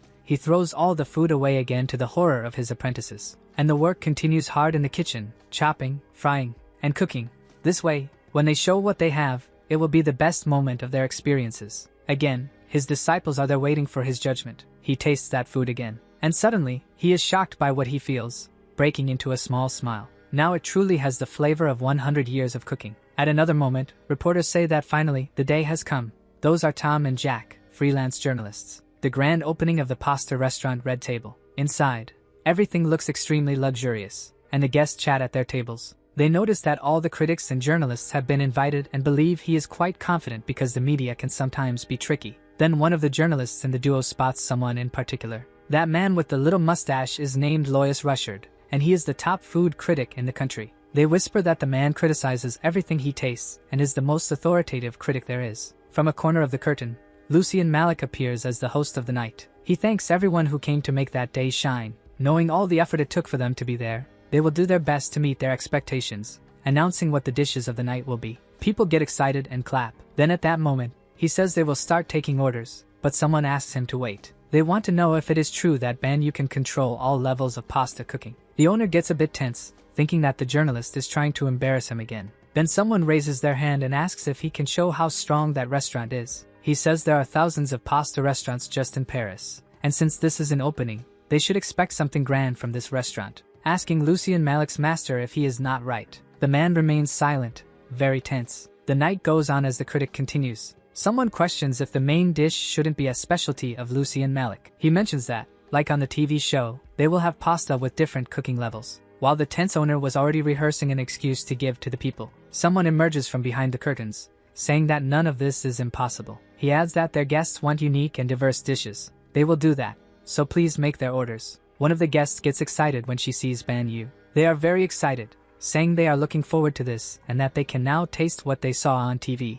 Lucian Malik gets tense and questions what he is doing, saying that this was unexpected. Then he says that if he fails with this tonight, he will give him all the money he earned on that cooking show. He adds that while he is in Paris, he will seize this opportunity and turn this restaurant into the best French pasta restaurant. The restaurant owner watches a bit speechless, but he adds that the price is too small for this kind of game, saying that he will need to pay 12 times more than that. But our hero is not intimidated and even seems to enjoy the owner's absence. He thinks he could charge 100 times more because he is completely confident in his success. Then a band with beautiful women plays and fills the room with their music. One of the guests orders his pasta cooked to 85%, and the orders keep coming in one after another, being stuck up there. He starts shouting in the kitchen that he needs potatoes, mushrooms, and various other things, asking for everything to be prepared quickly. The owner approaches and questions what the plans are. He says they need to make pasta cooked from 30 to 80%, so he will use 6 pots for that, and continues explaining the technique. Lucian Malik says they need to fulfill 113 orders,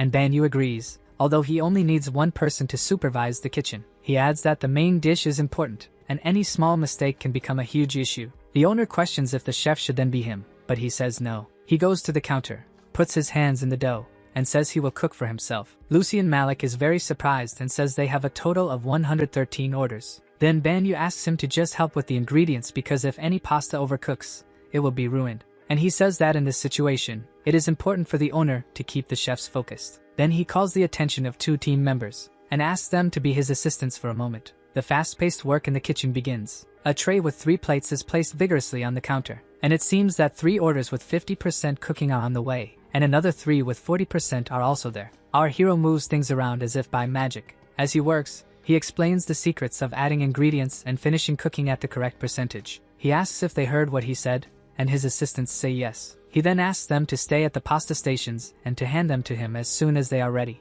A beautiful dish seems to be almost ready, and he takes a little to taste. It seems to need just 1 more minute to be ready, but since it will still be fried, it will need 3 minutes. Orders 7 to 10 are all at 70% cooking, and he comments on another that asks for 85% and one more that asks for 60%. While preparing the dish, he thinks that it has never been easy for him to control the cooking level because any extra second can ruin it. He adds a little garnish to the plate, while thinking that this is why he focused on this technique throughout all his 100 years in a kitchen, and that if he calculates the time the pasta continues cooking with residual heat, he can serve it 2 minutes earlier on the plate. Then he rings that little bell on the table, and excitedly says that the time is now, and that the most important part will begin. The servers start delivering the plates, and this one is a pasta with tomato cooked to 57%. The critic watches this excitedly. Finally, he takes the initiative and grabs the cutlery, tasting that food all at once. While eating, he wonders how this is possible. They ordered dishes with a 3% difference and thought they would be the same, but they can feel the difference between the two.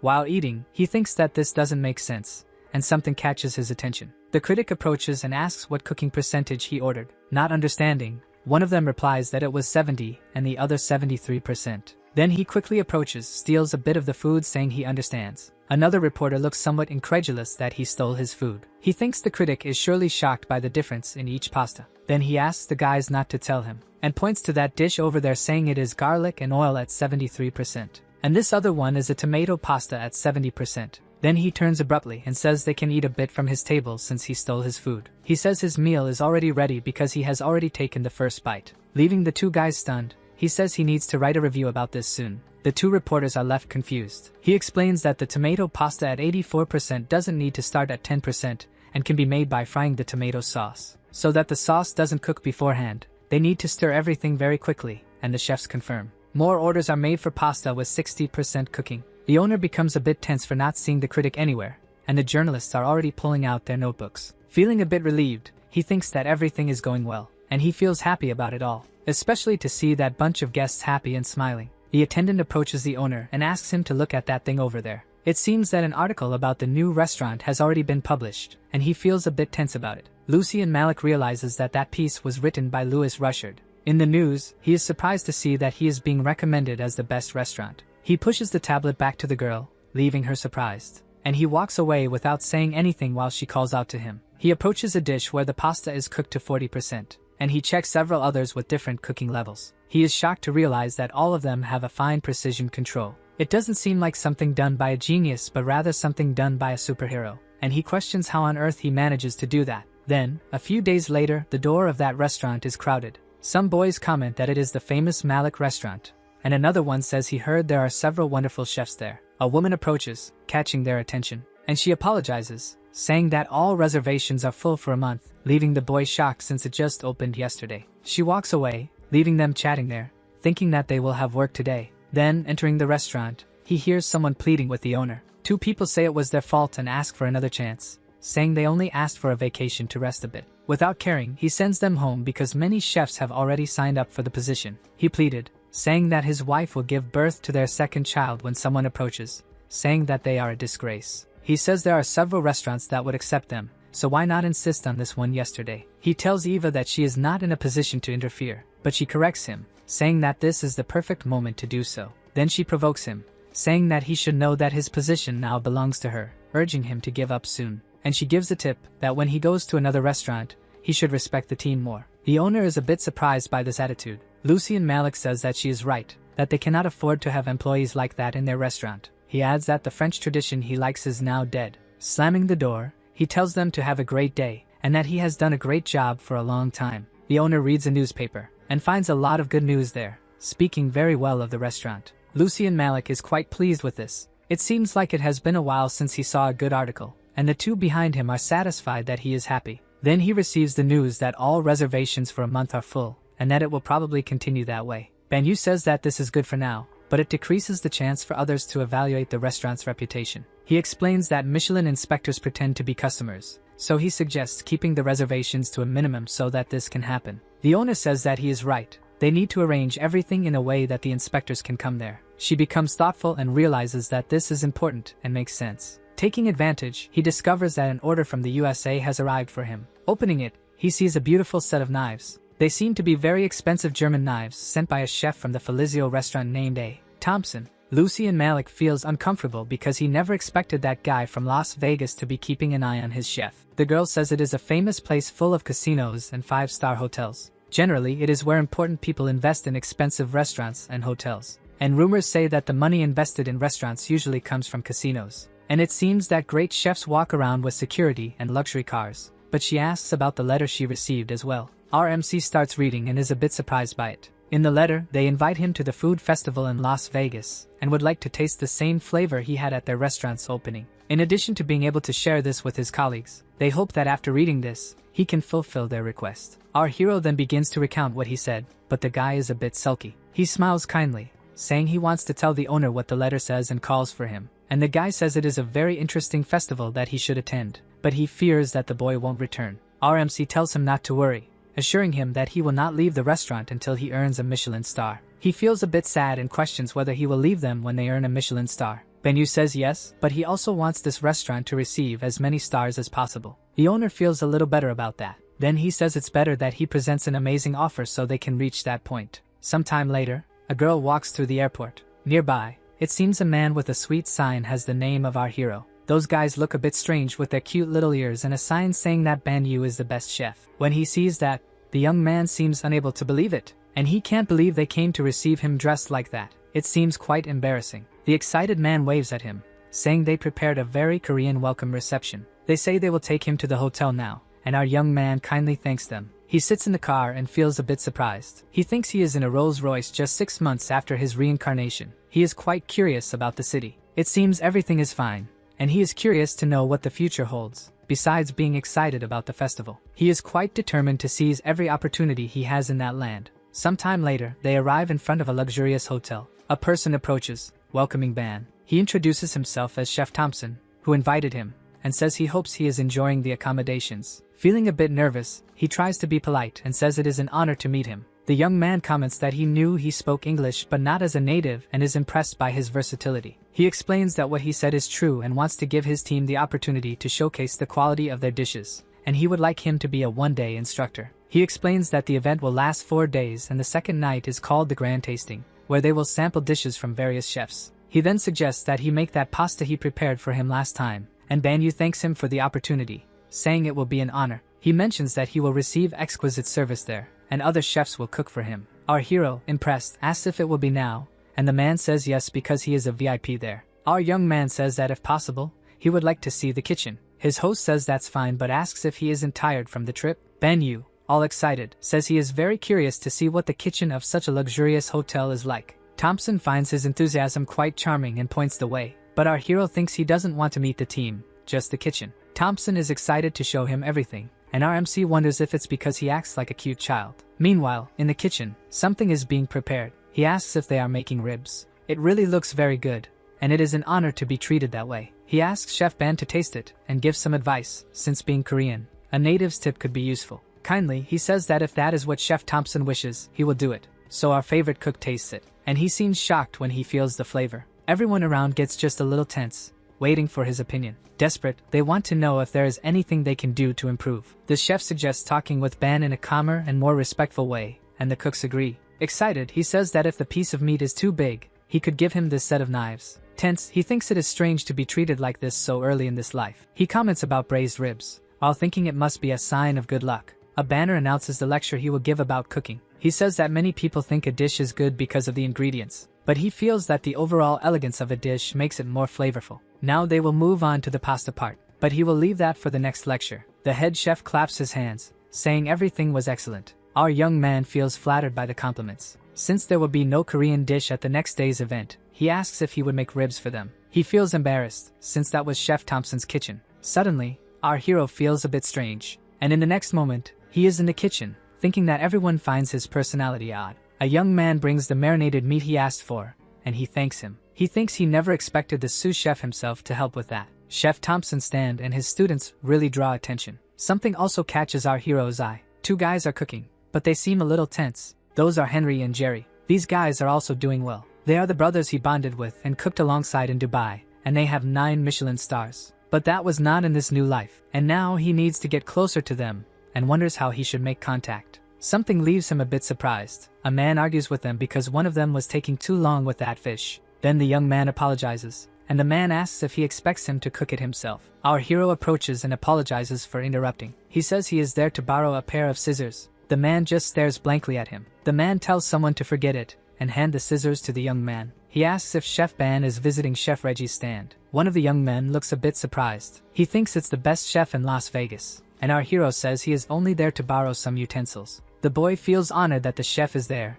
and wonders if the other could be the famous chef. Then he finally hands over the scissors. Our young man offers to help with the fish preparation. The boy is surprised by this offer. The chef is surprised that he knows how to clean that fish, but Chef Ban explains that it is something common in Korea. He then cheerfully calls for Chef Reggie and asks him to help prepare his ingredients. The man doesn't even turn around to respond. Our hero is surprised by something, and he thinks it happened at just the right time. That man was his teacher in his second life, and his name is Gordon Reggie. He wonders if this is because he changes the future every time he reincarnates, and there have been times he became famous in his past lives. But there were also those times when he couldn't achieve any kind of fame. But there is one man who always has a place in his heart. Then someone arrives saying they heard Banyu was there, and he kindly says it's a pleasure to meet him, that Gordon Reggie. His culinary skills are unquestionable, so the chef asks if he knows about monkfish, and he says they will make a dish with this flavorful fish, vegetables, and herbs, and they will also make a mango pudding for dessert. He realizes they want to make very simple dishes but with exceptional quality. People comment that the man behind Chef Thompson is Chef Banyu. Then Thompson asks if those there can clean the fish for them, and the young ones confirm, a bit tense. He notices that those young people are new in the kitchen and asks their names. Our young man steps forward and says they are named Henry and Jerry, and he comments that they are working very hard, as he was watching from there. Thompson seems to trust his word, while our hero's idea was to leave a good impression on them. They thank him when the chef says he will remember their names. Thompson says he still can't show him how they cook but hopes he enjoys watching. Excited, he asks if it's their first time cooking Western-style food. The young ones agree while he takes the lead and starts to show that instead of a knife, they should use scissors, which surprises the duo. He explains that it's great for beginners who are not yet comfortable with it. He starts explaining the parts of the fish that will not be used. Then he opens it, showing everything inside that must be removed. He continues explaining how this method can be easy. They thank the chef, saying they learned a lot today, and our hero replies that it was nothing special. Then it appears that those brothers will never forget him. Now he needs to find the rest of the team members. He walks through that luxurious place. Some very beautiful dishes are served, and some excited girls take pictures of it. Then, upon tasting that dish, it seems they have a shock. They get very excited because it is extremely delicious. The team members praise our hero, thinking it's great to have him there to make the main dish. The man asks him to look at all those people in front of the booth who are all there to eat his food. Despite being excited, it seems they are too much for them to handle. He observes those excited people from a distance. This leads Anthony to think they should have more meat, and the young man is surprised by this, because they don't have enough meat for the rest of those people. The young man rushes in, saying they have a problem. There are too many people there, and they need more ingredients. Banyu smiles, telling him not to worry. He has already placed an order for more meat while the young man arrives carrying everything. But it seems there is something more to it. He says that this meat is perfect for grilling but not for steaming. Moreover, they cannot just keep those people waiting. The young man then asks what they should do. At that moment, our MC says they should change the menu. The team member gets a bit tense about changing everything like that, questioning if he prefers something quick to make. He says there's a saying that anything tastes delicious if it's fried. Before frying, they will prepare it to have a crispy texture using eggs. They will also use breadcrumbs and fry it properly at a high temperature. Then, with that ready, he starts cutting on his board. It shows that inside it is nicely pink and outside it is crispy. The people around think it looks wonderful, questioning how they can cook it so evenly. It seems that's not all. The flavor and the sauce are wonderful too. Someone asks if he is sure the dish was made by the chef of the pasta restaurant, and wants to know his name. And his name is Banyu, a Korean chef. Upon arriving, he asks how the taste is. The older man wipes his mouth and says, "Really? This is really good." He is called Matsuro Nobu, a chef with 3 Michelin stars. Our MC says he is happy he liked it, thinking he only has 3 stars. But there's another reason he came there, and it's that person over there. In the back, a woman tastes the food and seems to enjoy it. Then she waves her hand, calling for the chef. A little flushed, she asks how he made this. That girl is named Camera May. He knows she was in charge of one of his restaurants in his past life. There are Henry, Jerry, and now also May. Smiling, he explains that it's not difficult, and excitedly thinks he has already found 3 people. One person says that Thompson really has a good eye, and he tells the president that it was nothing. He thinks it was a great choice and has nothing to do with modesty. And it was nothing more than what was expected from the man he entrusted with this job, so he will raise his salary. Everyone at the table is emotional. Now he wants to start talking about Banyu and how they can make him work there. Thompson says he has been thinking about it, but there is a catch, and it won't be easy to achieve this. but he is a person who cannot be captured. He says the young man is truly a genius and a hard worker, but the director says that doesn't really matter, because whether he is a genius or not, as long as they take him there, for them, who have received numerous Michelin stars in their countless hotels, luck may smile again. And it doesn't really matter how much it costs, because this is not just a great opportunity for them but for the company as well. So they will make sure to get the young man back at the Red Table restaurant in Paris. There is a large list of emails on the screen. Emails from the general manager of a hotel, a YouTuber, and also from a Japanese restaurant. Benyu asks about one in particular, and the guy says it's from the Palazzo Hotel. He says they offered him twice his salary to create a menu, but there's something about that. It seems that 3 times his salary would be more reasonable. Lucian Malik keeps repeating to himself that it's 3 times, at least 3 times. RMC says that it's clear he wouldn't be asking for a raise. The restaurant owner says he knows he's not there for the money, so he wants to know what he wants. Smiling, he says it's about the next restaurant he wants to open. He would like it to be in his name. Lucian Malik feels a bit tense and shocked by this proposal. It seems the other guy there is having a fit questioning him, but he says it's all right and they can continue. Then the guy says he understands but apologizes because he doesn't have plans to open a new restaurant right now. That restaurant isn't stable yet. He can't afford a new one, but our guy says it doesn't have to be exactly now. He just wants his name on the next restaurant, and if he trusts him, he will be a good restaurant owner. He says this restaurant can continue with the same quality, and he guarantees he will do his best to stabilize it. Then he smiles kindly at the restaurant owner. Lucian Malik confesses he feels a bit embarrassed, commenting that he has received many proposals via email,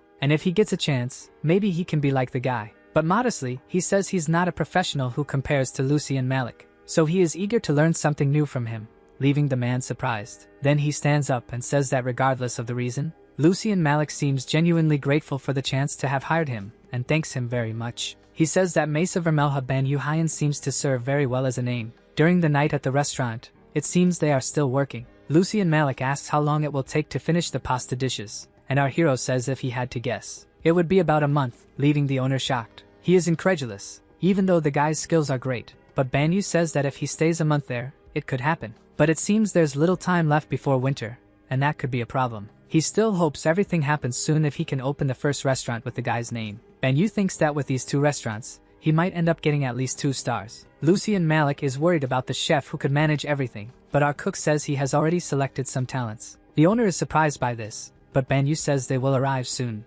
Curious, he wants to know who the 3 are because he doesn't understand anything. And smiling, Banyu says that as always, he doesn't need to worry, he just has to trust him. Sometime later, May, the student of Chef Matsuro Nobu, arrives at the place, along with Jerry and Henry from Las Vegas. All 3 bow, saying they are eager to work there, while the chef awkwardly says it's a pleasure. It seems that now Lucian Malik is a bit more relaxed knowing they are candidates who have already worked in important kitchens. Our hero says they have all worked, yes, but they are beginners, so he can't say anything more about them. At this point, the restaurant owner becomes worried again. Lucian Malik asks if he is joking, but our guy says it's no joke. However, smiling gently, he says he should trust him with this. In Korea, there is something called the lottery, where if you guess 6 numbers out of 45, you win the lottery. And our hero says that from now on, for teamwork, he will call them Lotto. The girl questions if it's because there are 6 of them, and then the guy says that's one reason, but there's another. And that's because they trust him, as they were all chosen because they have great potential. Stammering, they question if they are talking about them, and May says they were lucky. Then Banyu says he hopes for their cooperation even when the training is a bit tough, and the group agrees, while she thinks she can't believe she will learn directly from Chef Banyu. And quite happy with the situation, she thinks she will do her best. Sometime later, RMC calls her by name while they throw food directly into the trash, and says he can't believe trash has a place in his kitchen, so he wonders why that is there. He tells her to write down what he is going to say, and she, motivated, prepares herself. Or maybe next time she will be thrown in the trash along with her plate. While he smiles kindly, everyone cries and panics in the place. He thinks the training might be a bit tougher than they expect. The idea is that when they overcome that heavy training, our guy tastes that and seems satisfied. Smiling, he says it's something worth eating, and the staff starts jumping with joy. Then they will feel a true sense of accomplishment with what they have learned. A person introduces himself, saying he is the chef of the Chatao restaurant, and his name is Pirong. The chef says it's a pleasure to meet him, but the man replies that he knows very well who he is. It seems he brought his students for a little break, leaving the chef a bit surprised. They actually want to taste some dishes from a Michelin-starred chef and study them. That chef seems humble, and says he doesn't know if his dishes can be considered a study. He asks the chef to observe and calls one of his students. He explains how mushrooms lose part of their flavor when in contact with water and how to solve that. Then he calls for May, who responds promptly but a bit anxiously. He asks the girl to evaluate that dish, and she questions if she sensed something like honey or grapes, explaining the process. But one of the twins says she forgot something and could talk about the onions in the wine sauce, while the other mentions she also saw carrots. The local chef chuckles. Then our guy asks if the information is correct, and the chef excitedly says yes. He mentions he has heard a lot about him and his students when suddenly a member of his team rushes in and whispers something in his ear, leaving him a bit worried. He apologizes to Banyu, saying something happened, and the young chef replies that it's no problem. But he wonders why he had to leave so quickly. It seems something is happening at table 11. They are very well-dressed people who seem to have ordered a lot of food. They ordered sides and main dishes,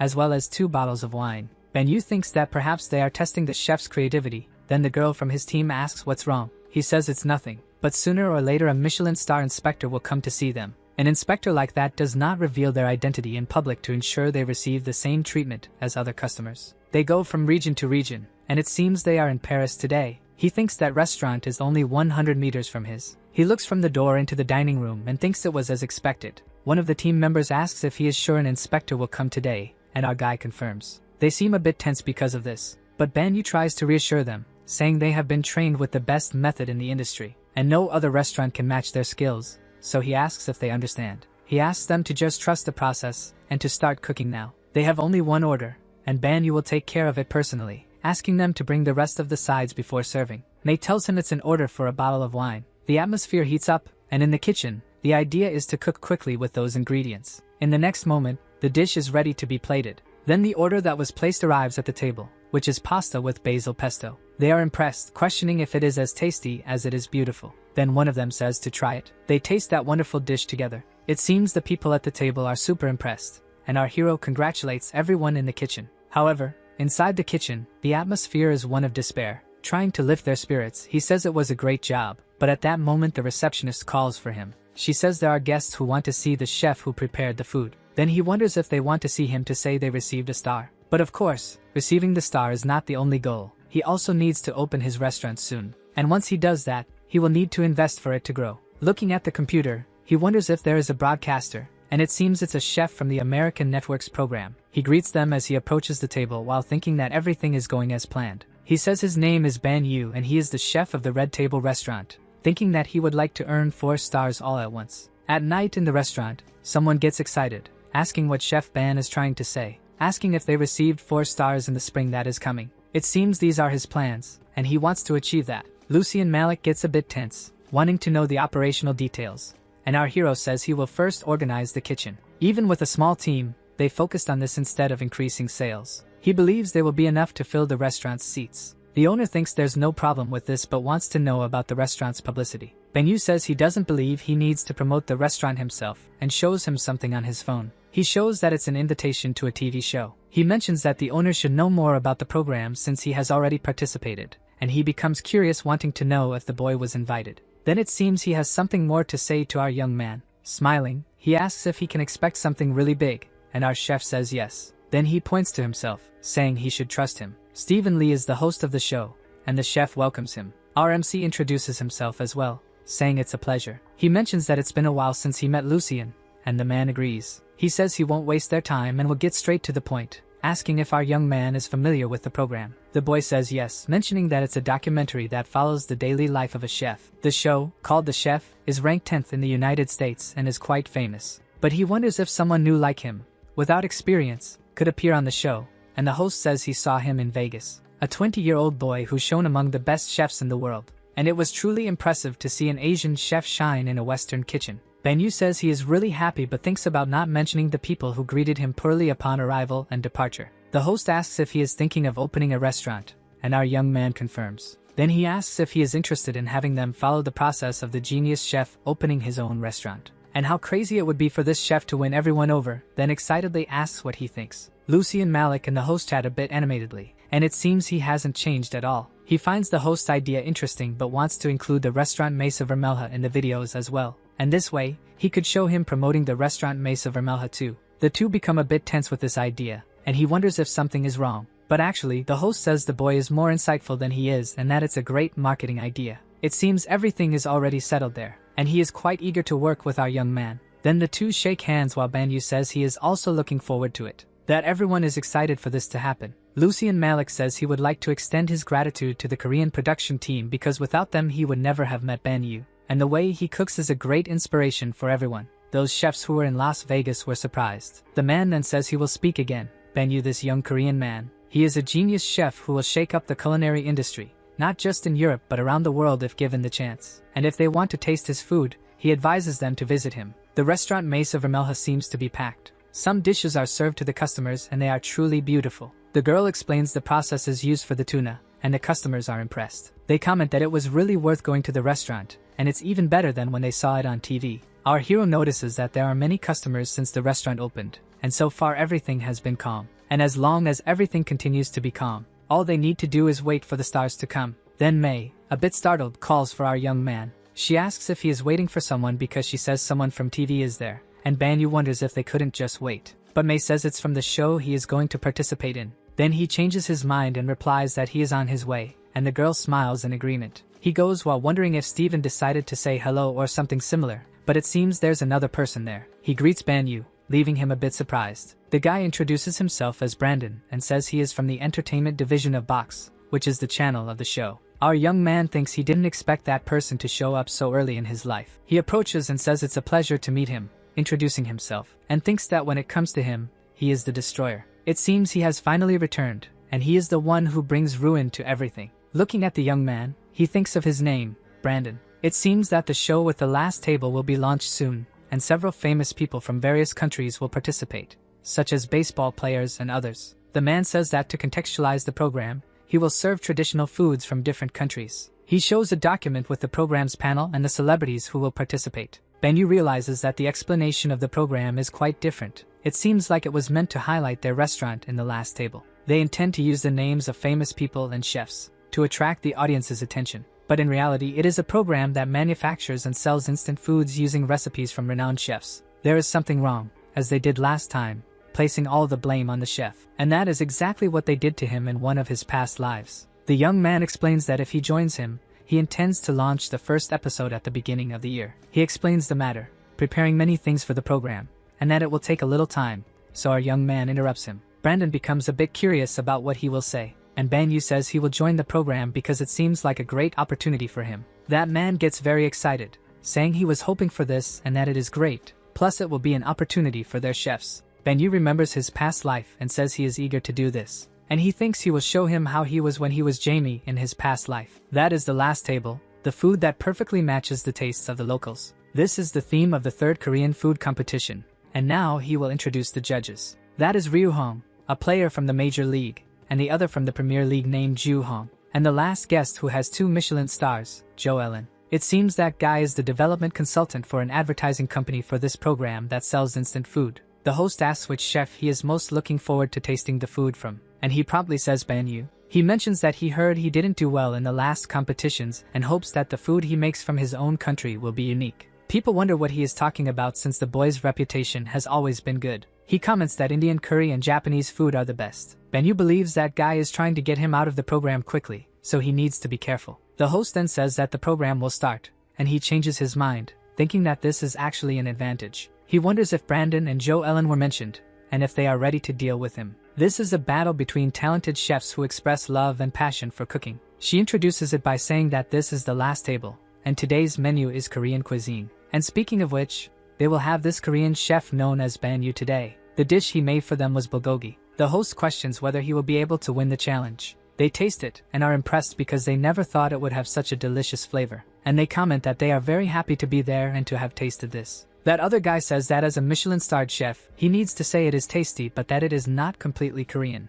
And that it is called bulgogi, but it is just a Korean name and does not have the overall Korean flavor. He says that Banyu was successful in Europe but cannot make a dish from his own country well. And he asks with that arrogant look if he is not correct. On the phone, the video shows a notice that the will continue. He thinks that the editing team worked hard. Someone approaches to see what he is watching, and he says it is just the preview of the program. Lucian says that Jo Ellen is really a character but that today he will have problems, because if Banyu got a star. And the other young man laughs, saying it will be quite embarrassing if he gets a Michelin star. That is why the chef should never be crazy for money, as a restaurant that has only that as its goal never ends well. And for those who were invited to the Michelin Guide of 2023, welcome. Today is the long-awaited day of the Michelin star distribution. It is finally time for the presentation. Banyu thinks he has gone through this moment many times in his reincarnations but still feels nervous. First, he will present a Michelin star, and our MC thinks this was the life in which he succeeded the fastest. So the first is Chef Raymond's restaurant Davy. The guy is upset for not being called,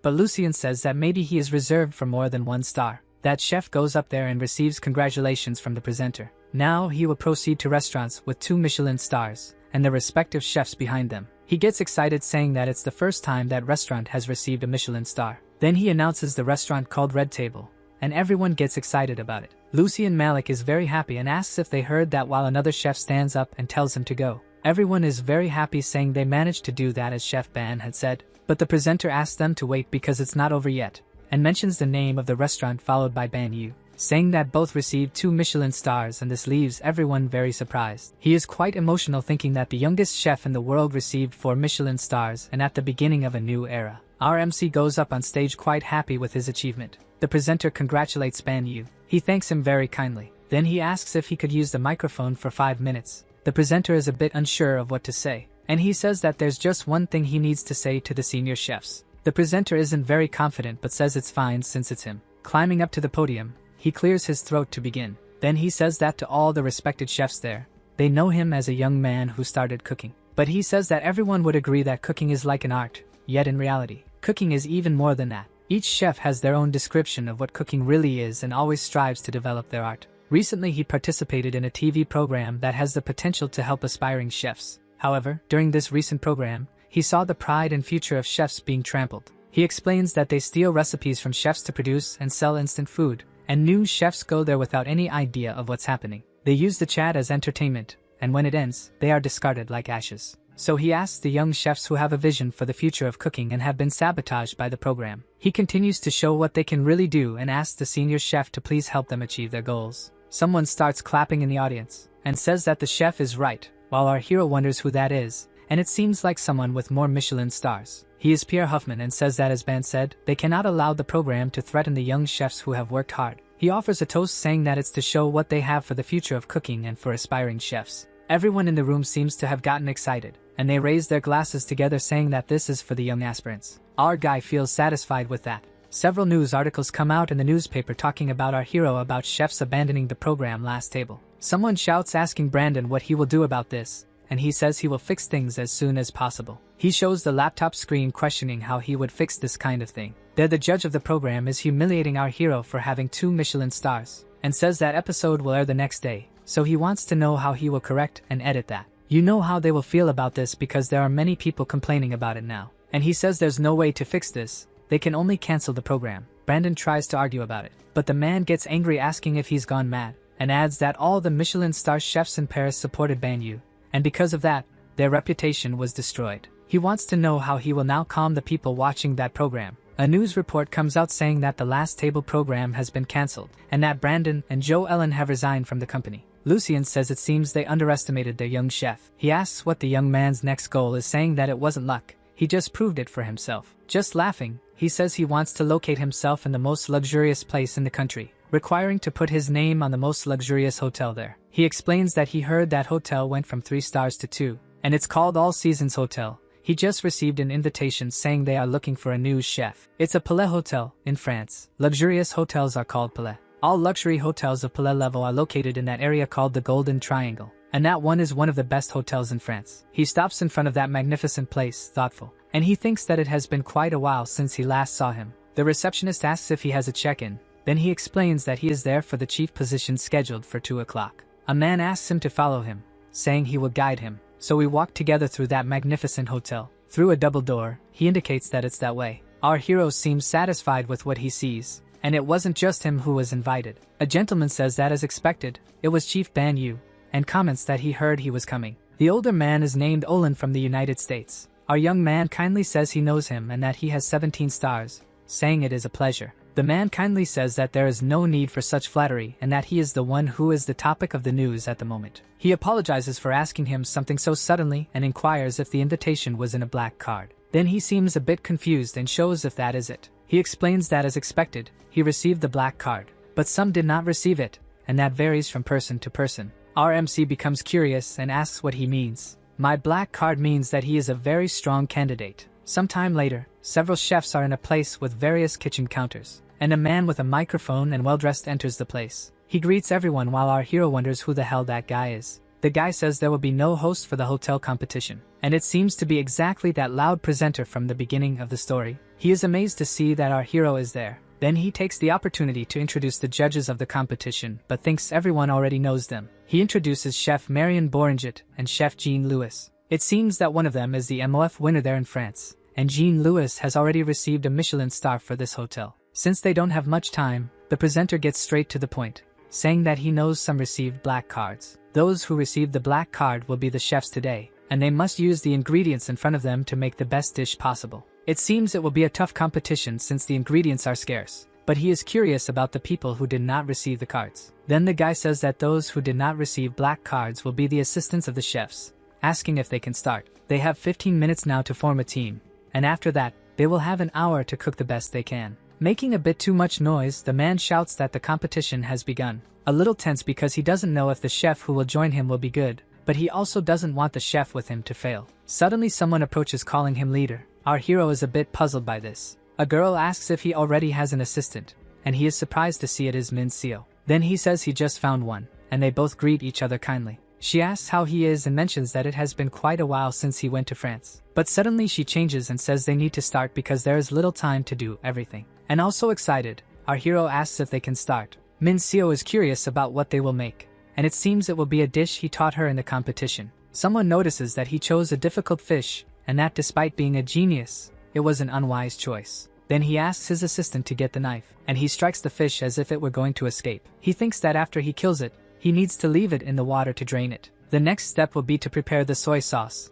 and the girl confirms this. He uses rice wine and some ginger. Soon after, he returns to the fish, and he starts slicing it, leaving everyone around surprised that he does it so well and is only 20 years old. Next, our hero asks the girl to cut the onions he will need now and then put them there. He explains that now he just needs to saute everything in soy sauce until it's ready. The competitors observe the excited duo working, and with that they manage to prepare 3 different dishes for the judges. One of them comments that he hadn't seen this before, and it seems that it really is a recipe from our chef. And when they taste the flavor, they seem to not believe it. They tell their chef that it is delicious, and the young man thanks them profusely. The chef wants to know why he chose bakbunja instead of choosing wine, and Banyu confesses that he had thought of wine first. But the acidity and sweetness of bakbunja are unique. He preferred to use that instead of wine. The man ponders this while the other chef questions how he could have prepared that other dish, which is also ready, and he continues explaining his techniques, leaving the judges impressed. The girl gets all excited, thinking she was already expecting this, while she watches, enchanted, thinking that her leader is the best. She congratulates the team leader for their victory. Banyu also thanks the girl and says that the food is on him today, and she can eat as much as she wants. Then she questions if this is right, and he seems not to understand. She says that this is the season's hotel and wonders if she can really eat in a place like that. Smiling gently, our young man says that there is no problem with that. A person approaches, apologizing for the interruption but saying that he needed to speak with him, and our hero questions who that man is. Then the guy introduces himself as Roman, the president of Seasons Hotel. He says he is there to have a chance to talk to him and taste his food. He explains that all the chefs there have been eliminated except for him, so he would like to test him personally. Getting excited, the president wants to know what he thinks about being tested, saying that he will enjoy it. She is impressed that it is a solo test for the young man, but she trusts in his ability. But she wonders why he is not happy with this idea. He knows that his skills are superior to those of the other chefs but is uncertain about another test. You asked if they want a new chef or if they intend to negotiate the terms and find the president's expression intriguing. Thinking that expression has no effect on him, he agrees to the test. He says they can start right now and wants to know if the kitchen is available. The man is surprised by this and says yes but wants to know what he would cook today. He asks Marion if he was the one who cooked the food he was eating,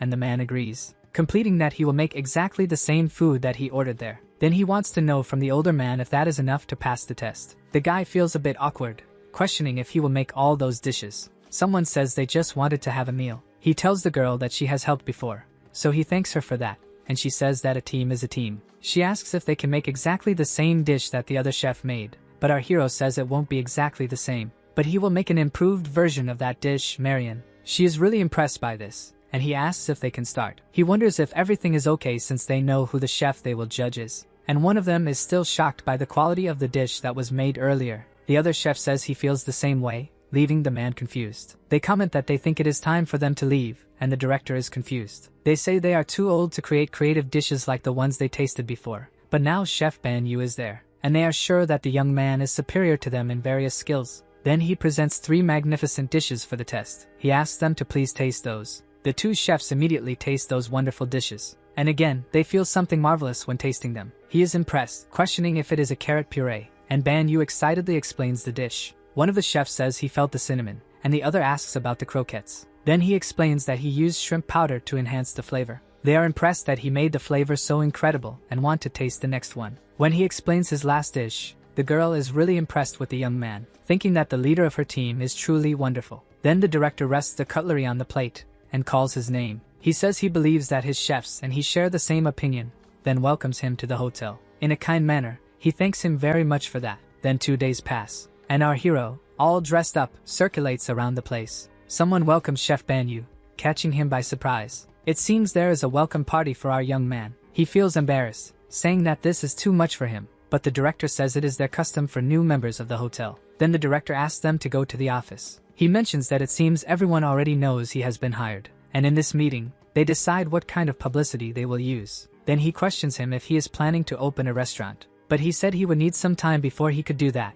and the director is curious about how much time. But he says it's not exactly about time, but rather about the people he needs. He mentions that he heard about some students interested in joining the team, and in that case, he can operate 2 restaurants. He advises to start the recruitment as soon as possible, but our MC thinks this method will take time and be expensive. He would like to choose the people himself. The director asks if he really wants that, questioning if he knows what their hotel is. But Ban Yu doesn't interrupt, saying he knows and asks for time to gather the best chefs he can imagine. One of the places he will look is at this culinary competition, so the man shouldn't worry. And after recruiting everyone, he will be able to open his own restaurant and achieve the maximum number of Michelin stars possible. The director is confused about why he wants to participate in this competition, asking why. And he explains that the reason is that he will not be a competitor but rather a judge. The director becomes a bit tense with this explanation. Then that loud presenter again introduces the International Culinary Competition in Singapore. Our MC can't believe that guy is back, and he will introduce the judges. He presents our hero as the most popular culinary figure in the world at that moment. He says he is the youngest chef to receive Michelin stars, calling him the man, the myth, the legend. Finally, after all that fuss, he gives the name Ban Yu.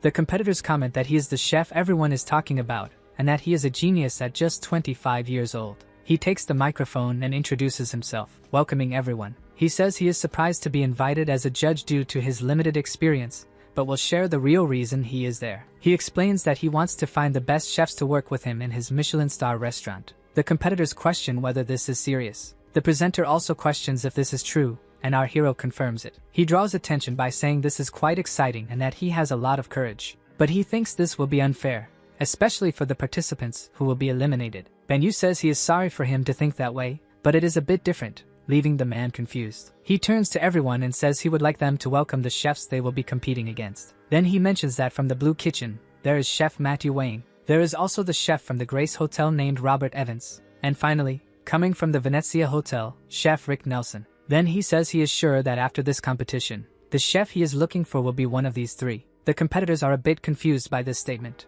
It seems they are ordinary chefs who have only recently become chefs and are participating in their first competition. The presenter is confused, and he explains that he hopes one of them wins the competition. He says many will think this is unfair because he is the judge of the competition, but there are other judges, and he assures them they don't need to worry about unfairness. Then he tells those 3 chefs he mentioned that he will pay close attention to them. With a friendly face, he tells them to do a good job and try not to disappoint him. Someone interrupts him and asks for clarification on whether he will really hire the person who wins the competition. He expected this type of question and has a precise answer for it. He is also waiting for one of his students who has little experience, but she has the potential to win this competition, and that is Ms. May. The audience thinks he couldn't say something like that, and he adds that she is one of his best students. And if she wins this competition, everyone will understand what he means by her being wonderful. She notices that now everyone is looking at her with angry expressions as if they were throwing knives at her. Making as much noise as possible, the presenter says that now that everyone has been introduced,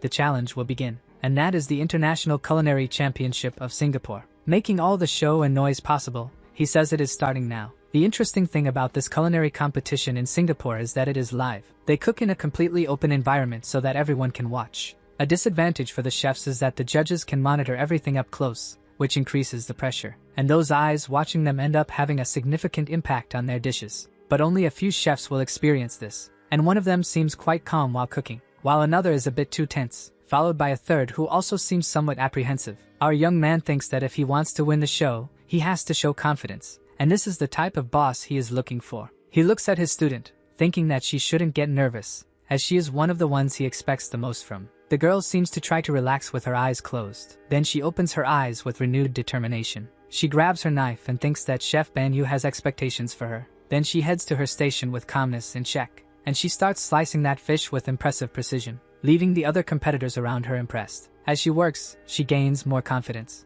and our hero looks at her kindly, satisfied with what he sees. After a while, several dishes are ready and properly labeled. Then the judges begin to taste those beautiful works of art. It seems that now it's time for Chef Banyu's student. The dish the girl prepared was confit salmon. The judges start evaluating the dish, and are quite pleased with what they see. And now it's time to taste the flavor of it. It seems that the flavor is wonderful, and the girl comments that she could eat this forever. They are impressed that this was made by a chef with little experience, making our young man happy with the comment. The host thanks everyone for their hard work and announces that today they will present the winners of that championship. Let's start now with the third place, which comes from the Grace Hotel. Then he introduces Robert Evans, who celebrates a lot but seems to have something more. He also presents Matthew Wayne from the Blue Kitchen in third place. Moving on to second place, he introduces Ricky Nelson as the winner. And finally, the moment has arrived to present what everyone has been waiting for. First place goes to the chef of the Red Table restaurant of Banyu, named Chef May. The host congratulates all the winners and asks them to come up on stage. People around comment that the winners were all the chefs that Banyu had mentioned before, and they think it's impressive that his student came in first place, believing he is a great teacher. Impressed that someone without experience could receive an international award, he wonders who this person really is. News about the program spreads quickly, saying that he managed to predict the winners of the show. The director says it feels like he is dreaming, and every place he looks has news about Banyu, about his excellent skills as a judge. He then comments that he really succeeded. Going to the phone, he says he can't just sit still, and he wants to know when the young man will return. But on the other end, someone apologizes, saying they only received a call from the marketing department, and it seems it will take quite a while until Chef Banyu returns, which makes the director a bit tense. The man continues that according to the chef, he seems to need more time to gather more chefs that are still missing. The man would like to know where he would find more chefs, if it would be some kind of competition again. As he arrives at a location, reporters ask if he is there to find another chef. It seems that now he is there not as a judge but as an audience member, and they ask if there is a chance for another chef to receive his blessing. He smiles as the reporters continue to ask for his answers tirelessly. First, he would like to thank everyone responsible for the international event, and many ask why he is not judging the competition. He thanked for the invitation but says he can still feel the pressure from the last event where he was a judge. And many also ask about the rumors of the restaurant where he currently works, so he confirms that it is true, adding that the reason he is there today is to find young chefs to join him. One of the reporters asks if they can expect someone else to be blessed by him that day. Although he is anxious about some chefs, he finds it strange how they are referring to it. They insist on wanting to know who the chef blessed by his choice will be, but it seems he himself doesn't know how to answer that but will try his best to respond. Then he reveals who the chefs he has his eye on are. A news report comes out saying that Banyu tried again to predict the winners of the show. The director says that thanks to what he is doing, the restaurant is gaining a lot of visibility until someone announces that the young man is there. Excited, he stands up, saying that he has arrived. In that extremely luxurious hall, a group awaits, and an older man opens the double doors vigorously, calling for Banyu. He smiles kindly, realizing it is Mr. Roman. Very excited, he welcomes our young man, and he says he was waiting for him. Our MC wonders if he is always like this. Then he would like to know about those people, and Chief Banyu says that these people will help them at the hotel. He introduces them as the best chefs. The man is surprised by this as he says he will introduce them. That young guy is named Robert Evans, followed by the other man who seems to enjoy the moment, named Matthew Wayne. There is also the green-eyed one, Ricky Nelson. The owner of the place is impressed that they are chefs who won the international competition. Our hero wants to know about the other two chefs, Marion and Jean Lewis, so the old man says he hasn't mentioned them yet. But at the moment, the two have been removed from their jobs. The boy is surprised, asking how that happened. Then in a room full of people, the two chefs are in the spotlight. The journalists ask why they are stepping down, as many are surprised by the sudden change. He explains that he didn't expect a press conference but thanks the hotel for it. He gives a kind look to Roman and thanks him, saying he has great memories of the hotel. Then the chef says that the reason for their departure is quite simple. because it is time for them to change paths that will change the history of the season's hotel. People are curious and question what he means by that. He shares that they have witnessed a new chef who will make history for the next generations of cooks, and that is why they decided to leave, saying that he is not just an extraordinary chef but a chef of the new era. They know that some would suggest competing with the chef, but they don't think that's the right thing to do. That is why they want the new chef to celebrate the new era of the season's hotel. A reporter asks if they can talk more about this chef they are mentioning. Then smiling, he says he believes everyone should already know. It is the one who will lead the future of this restaurant. Besides being the youngest chef with Michelin stars, it is none other than Ban Yu. On TV, it says that the young chef has paved the way for future chefs. The man asks if it is about that chef everyone is talking about. The younger boy asks if they could invite him to some event, and it seems they can at least try. But one thing is certain, Ban Yu is already known worldwide, so the man concludes that they really need to try. A cultural exchange event between Korea and France, not just for Korean singers or film directors or actors, but also involving the presidents of both countries. Another younger boy is impressed by this, but the guy tells him to invite them, and this will be the final challenge before the cultural exchange event between Korea and France. And the chef responsible for the gala dinner for the event cannot be anyone other than Ban Yu. Several beautiful dishes are presented there, and our MC tastes them attentively. He says that all three are good, but they all have a flavor that seems like they came from an ordinary restaurant, and cannot serve this in that restaurant. So he orders them to clean everything and start over. But he wouldn't have expected them to react so quickly, and normally he needs to push a little harder for them to receive well. At that moment his student May calls for him. She asks him to please taste the food she made, so he approaches and tastes. He explains that it has too little pepper and was undercooked, and the vegetables are not cooked yet. Then shouting, she says she will do her best, startling our hero. She goes to the counter thinking that now she just needs to avoid the mistakes she made. She wonders why everyone is so enthusiastic today while several people call for him. Many people gather around him with dishes asking for an evaluation of the results. He checks a bit, not understanding what is happening, and says it's fine. Then he starts tasting the dishes and giving his opinion on those things. Sometime later,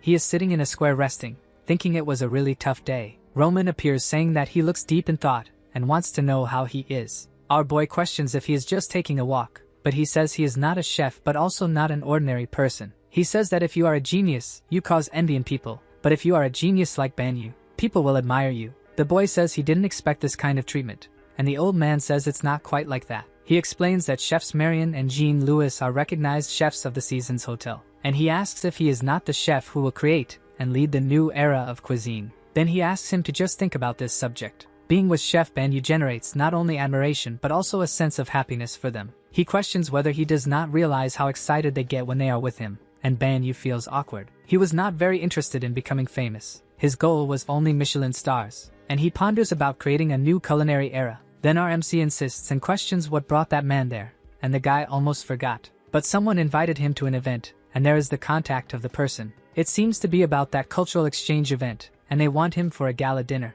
Ban Yu does not mind, but this would interfere with his work at the hotel. The director says that the presidents of France and Korea will participate, and this impresses our young man. But since the Korean group decided to stay at this hotel, he has nothing to worry about. He is concerned about this but knows that it is an honor to participate. The old man then asks for details about what will be served and about the chefs as well. Our MC observes the man leaving, and he thinks about the story of being the chef who will pave the way for a new era. His only focus in life is Michelin stars and not caring about anything else, but he decided to change that destiny. He wants to show the potential that a chef can have while thinking about his students and future chefs. And he will make this new era more wonderful than anyone could imagine. It seems that someone is already working hard. Then someone calls for the chef and says, Korea, China, Japan. And these are dishes that represent each country. Our MC says that in terms of appearance they passed. But of course, there is something more important than that. And putting that in his mouth, he thinks it is the flavor. He calls for Henry, who responds quite tense. He says that the liver is well cooked,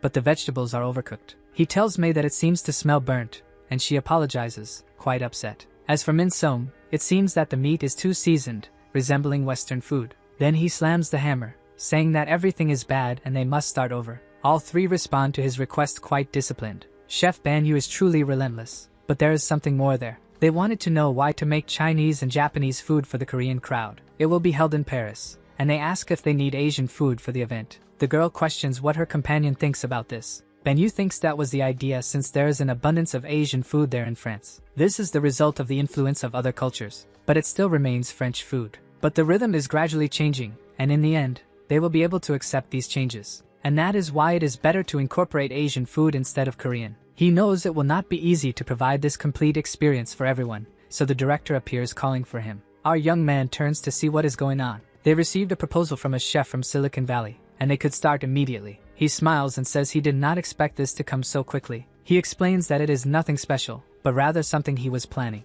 It is a reservation for an app. The director seems to understand even less now. The Red Table Restaurant, Banyu's Red Table, and also the hotel restaurant. These three are places he is in charge of, and the language barrier sometimes hinders people from making reservations, which is why booking through an app has become popular. But of course, the app is not just for that.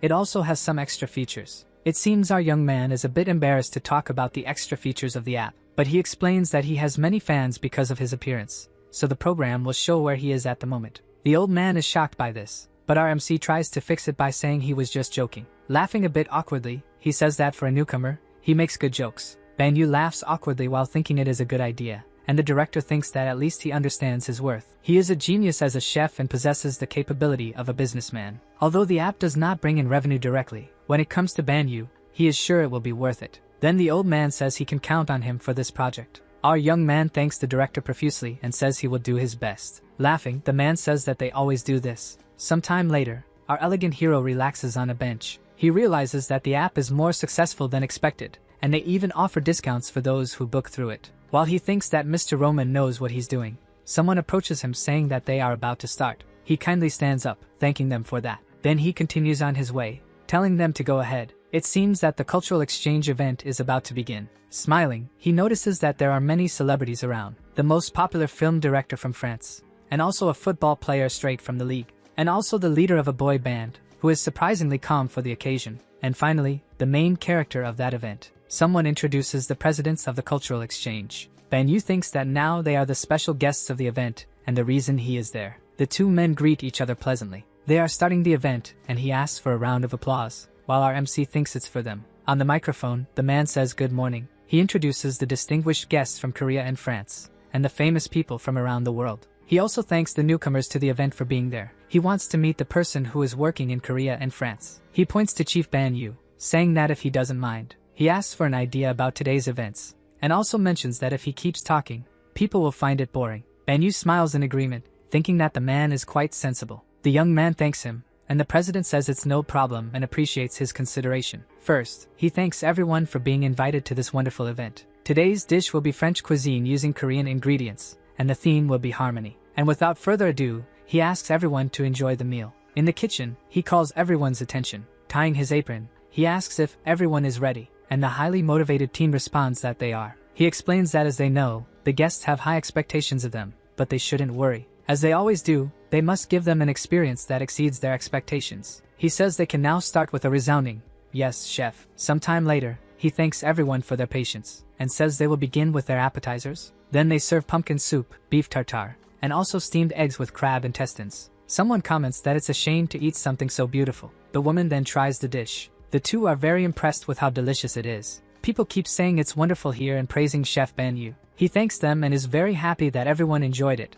Moving on to the main course, a meringue sole and a special quail dish. But of course, these are not ordinary French dishes. He added a special ingredient to them. He asks everyone to please try it. People are curious but doubt a little if there really is a special ingredient in there. Finally, they decide to try the dish. As expected, it is indeed wonderful, and they comment on the unique flavors of it. Someone manages to figure out what it is and says that the flavor they are tasting comes from traditional Korean ingredients. Banyu confirms this and says that they are famous seasonings in Korean dishes, and they incorporated them into French cuisine. He adds that they must be wondering why they made the dishes this way. And this is so they can experience new flavors and sensations because there are no limits to cuisine. It's not about how it's made or where it comes from, but how it is received. And if you achieve that, your work is done. The people around applaud the young man. He stands there receiving the affection to the sound of bravo. He kindly thanks everyone for all of this. The night continues with people tasting the dishes. Then Banyu approaches Kim Ho-nim and asks how the food is. At that moment, someone calls out RMC's name,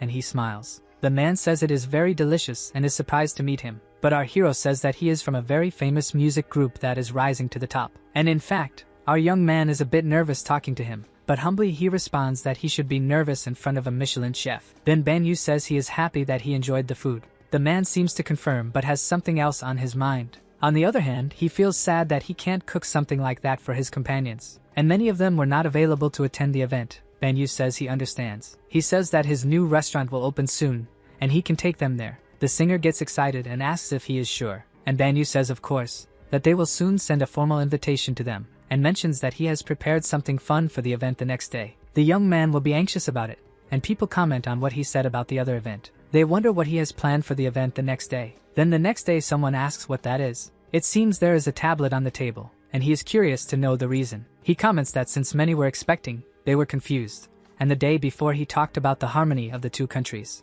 But today they will do something different, and he hopes everyone likes it. And the theme for tonight's dinner will be about history. It seems the menu appeared on the screen, and they wonder if they should choose the menu from there. One of them realizes that those are real dishes that Chef Banyu made on TV. Then he confirms and says that those dishes are the reason he is there, and proudly brings his culinary story today. They are just dishes they saw on TV, but none of them are listed in any of his restaurants. People are drooling seeing that. He says that his story is what allowed him to go so far. When asked, the man says he ordered that jukatsu in the Las Vegas style, and others say they will order the pasta and fried rice that was Chef Banyu's signature. It seems the guests are quite excited about this event. The team comments that everyone seems very happy and that the chef's idea was spot on. But of course, he is the genius chef after all. Smiling, he says he hopes the team can move their hands and feet, and not just their mouths. Excited and tense, they say they just need to do the best job possible. The order from table B1 is up, and it is the golden fried rice and the jukatsu in the Las Vegas style. They take pictures and are impressed because it is exactly the same as what they saw on TV. And now they will taste to see how it really is. The guy gets excited urging them to try it because it is delicious, but the girl asks him not to make so much noise. She says this is just fried rice, and usually, it is quite different from the things they see on TV. But upon tasting, the girl is somewhat speechless. She says she also found it really delicious, asking him to repeat what she said before. Now they understand why this dish became popular while it was being broadcast on TV. People continue eating and enjoying that moment. More beautiful dishes appear, and people are eager to try them. They comment that they are really curious about how the president of France will feel about this. But to be honest, that is shocking how good it is, and this leaves the man a bit confused. He says they ordered garlic and oil and jukatsu, and that doesn't seem appropriate at all. And the same goes for the other combinations. It seems the dishes don't really match each other. Then he points to the people around who continue eating, and the faces of everyone reflect satisfaction and happiness. That guy asks what he thinks of Chef Banyu, and the man replies that each table was prepared to look like a combined meal. Although it is wonderful preparing meals, he doesn't think that part is his genius part. The dishes he presented were the ones he made in the past, and he remembers the flavor, but he altered it in a genius way. He picks up the cutlery and tastes it. He seems to really like the flavor he is experiencing. Then out of nowhere, Chef Banyu approaches asking how the food is and catches the guy by surprise. He smiles and says of course it is delicious, making our young man really happy. He says it also looks very beautiful and hopes to learn something from him at some point. Our young man feels flattered, but he says everyone is praising him and points for him to see for himself. Everyone there is happy to taste his food, and he can say this because he also sings for the happiness of others, and that is satisfying. Thus, he can say he does a very good job. Banyu feels shy and says he really appreciates that compliment. The young man says he truly deserves it, and our MC keeps thanking him. Smiling, he tells the young man to enjoy the night. And as that young man had said, the last day of the event was indeed a success. And with that, he appears again in news articles praising his great performance. First, he wants to thank everyone for staying with him that night. He says that everyone did a great job, and the team says it was nothing. Then, he adds to his simple speech by saying that there is still much they need to do together, because it is an event that will take them to the next new stage, the grand opening of the All Seasons restaurant. From there on, the things to be done at the new location will be addressed, starting with a basic plan. The others show brief signs of light anxiety. All Seasons Banyu Haiyan will be the name of this establishment. Now, the young man will say something additional. Each of the other 3 restaurants will receive the names Red, Light Blue, and Light Yellow. Red means that the food will be traditional Korean. Banyu Haiyan Yellow will be for typical Chinese food. And finally, the blue will be for classic Japanese. In despair, the staff say they are in distant France. They question whether they will really serve something Asian right there. However, the chef momentarily shows a calm, serene smile. The young man explains again about the colors and their respective cuisines, asking if the group understood everything. An anxious employee says that a hotel like that with 3 restaurants serving only Asian food would clearly be unacceptable. Our hero explains that it is a fusion of French and Eastern cuisines together. I understand that they are not convinced by this, but I have several goals in mind, and one of them is the foundation we will build, he says firmly. Understanding even less, the people wonder about a foundation. The idea is to combine these cuisines to earn a Michelin star, and thus the culture of East Asia will be known worldwide. 40 days before the grand opening, and everyone is working at full steam. Now that Ben Yuhai's secret has been revealed, someone says calmly. How much longer do we need to stay in this stupid kitchen? Gary says in complete exhaustion. Ashley mentions that she is having fun with the others while cleaning a knife, and someone finds that too strange. Incredulous, Aaron reveals that it is the first time he has made dough after so many years. When the three chefs are close to finishing a segment, they hear that the MC has just returned again. The young man asks if they are joking, and they quickly respond negatively. Suddenly, the protagonist explains that he will hold a competition between the three kitchens that will last 3 hours, and the one that finishes last will clean everything up. He tells everyone to start the challenge at that very moment. The staff eat and sleep in the kitchen and haven't gone home for 2 whole weeks. Even though it is not Gary and his colleagues' goal to always follow the young man, each of them will do it not because he is a truly great chef, but rather because of what that guy said before clearly. That the combination of the cuisines will bring a Michelin star and the Asian culture will be widely known. Being the lead chef for the opening of that restaurant is every chef's dream, but it may sound more like a simple rite of passage. The idea of introducing East Asian cuisine to the menu is too simple. The tourists from there are only increasing, and this opportunity will be used to build the foundation of the restaurant so that the cuisine is recognized on both sides. China is the place with the most Michelin inspectors and they are more active than other countries. Plus, the Michelin Guide took years to have a new edition because of all of them. Japan has more Michelin stars, so it is necessary to prove that one knows how to make authentic local food beforehand. Lastly, there is the special Korean cuisine. In 2023, only 2 restaurants earned 3 Michelin stars together. It is not easy to make, but the protagonist wants to cook truly good and unique Korean food because of the chefs he met in Korea before.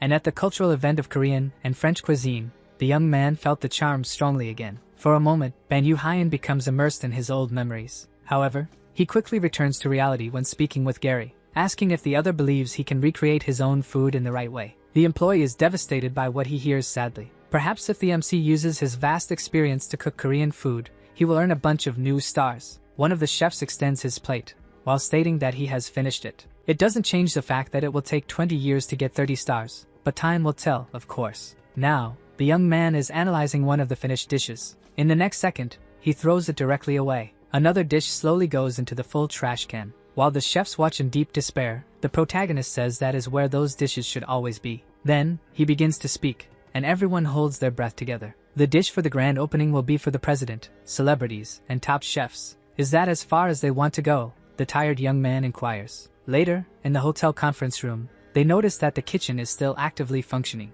The enthusiasm of the cooks is great, but labor laws and contracts can be problematic nonetheless. They may be eager to stay in the kitchen, but when they change their minds, it can become an issue, and the important thing is to have someone competent to handle it all. The work is done in the best possible way while the best dish is served ready. That is the reason for participating in that grand official inauguration. And finally, that long-awaited day has arrived. The young chef tastes the freshly made hot dish, saying that it turned out perfect and that it was a great final effort. Everyone worked hard to get there together. Now is the moment to do their best always. Meanwhile, various people are at the entrance of the Grand Hotel. Everything is impeccable and ready to welcome them well. You saw that, says the calm man. Baek Won-jang is here for the official opening. The president of France is present there. Members of Twitter are also there. And even the most prestigious people in the world came to the important event. He is somewhat worried about conveying something so significant there, while the girl points out that Ban Yu is arriving soon. Our guy steps onto the stage and quickly clears his throat. He greets everyone and introduces himself cordially. He says it is an important day for the inauguration of his restaurant,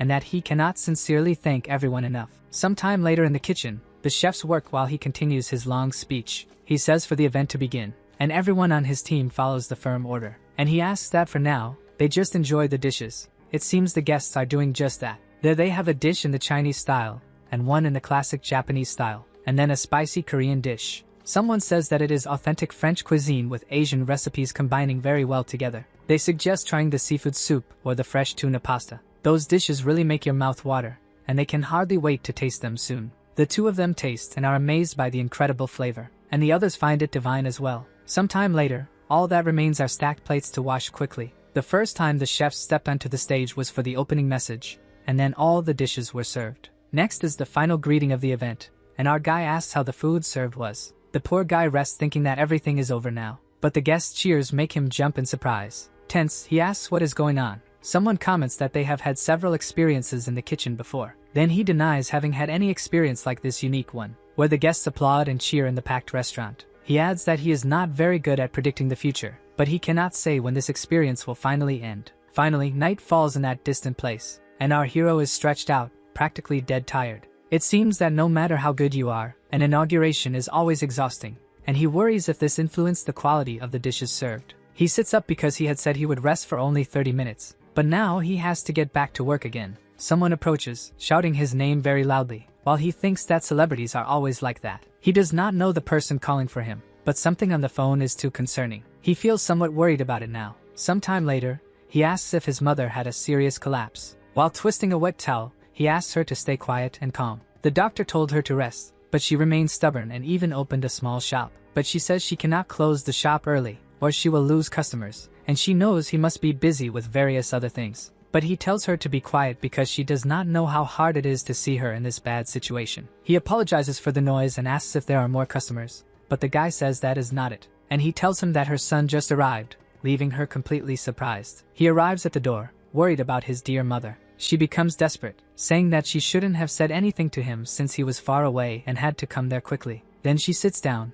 saying she is fine and apologizes, saying it is great to see her son and that she will cook for him happily. Then he asks the whole team to take care of the customers, and that later he will give some autographs since many there are his loyal fans. As he heard that she was unwell, he decided to keep the shop closed for a week so she can recover better. He thanks Mr. Baek Won-jang for notifying him, adding that he will take care of her right away. He starts to walk away while looking at the woman, saying that there are no serious problems, and she seems a bit tense with the strange situation. Then that man calls out the name of our young boy. He says he would like him to know that he really liked his performance on TV, and that he has improved a lot. But he mentions that too much is bad and that he still prefers the old man Yu. Our boy doesn't quite understand that. Sometime later, the sink is full of large dishes. He notices that things seem to be going well. Some things have changed, and even the number of new tables has increased. He wonders if his mother is now sleeping peacefully. Then he goes to the room and takes a peek, realizing that she is even thinner than before. He thinks he could have helped her hire more people for the team so she wouldn't have to overwork herself so much. But anyway, he doesn't know her real reasons, and it has been a while since he wanted to talk to her since he went to distant Paris. He wonders if this is really his story or not now, because that woman in front of him is not his true mother but rather Ban Yu's mother. He then stands up as something suddenly catches his attention. He picks up a photo album, thinking that what he is about to say seems a bit heartless. He doesn't feel very attached to his family or anything like that, which is why he needs the stars as soon as possible to break this old curse. He wonders if his father left so early, as the photos only show images with his dear mother. He thinks a bit about this and closes that simple photo book. He needs to get back to himself and focus on getting the stars, besides being careful not to collapse as well, so he goes to rest a bit now. He then goes to his room and opens the large door. He finds a place with various books scattered everywhere. He is shocked because no matter how long his son stays in another country, it's a different story to transform his room into this. So he is surprised when he finds something hidden. It seems that all of those are classic cookbooks. He finds a bunch of notes that seem to have been written dozens of times the same,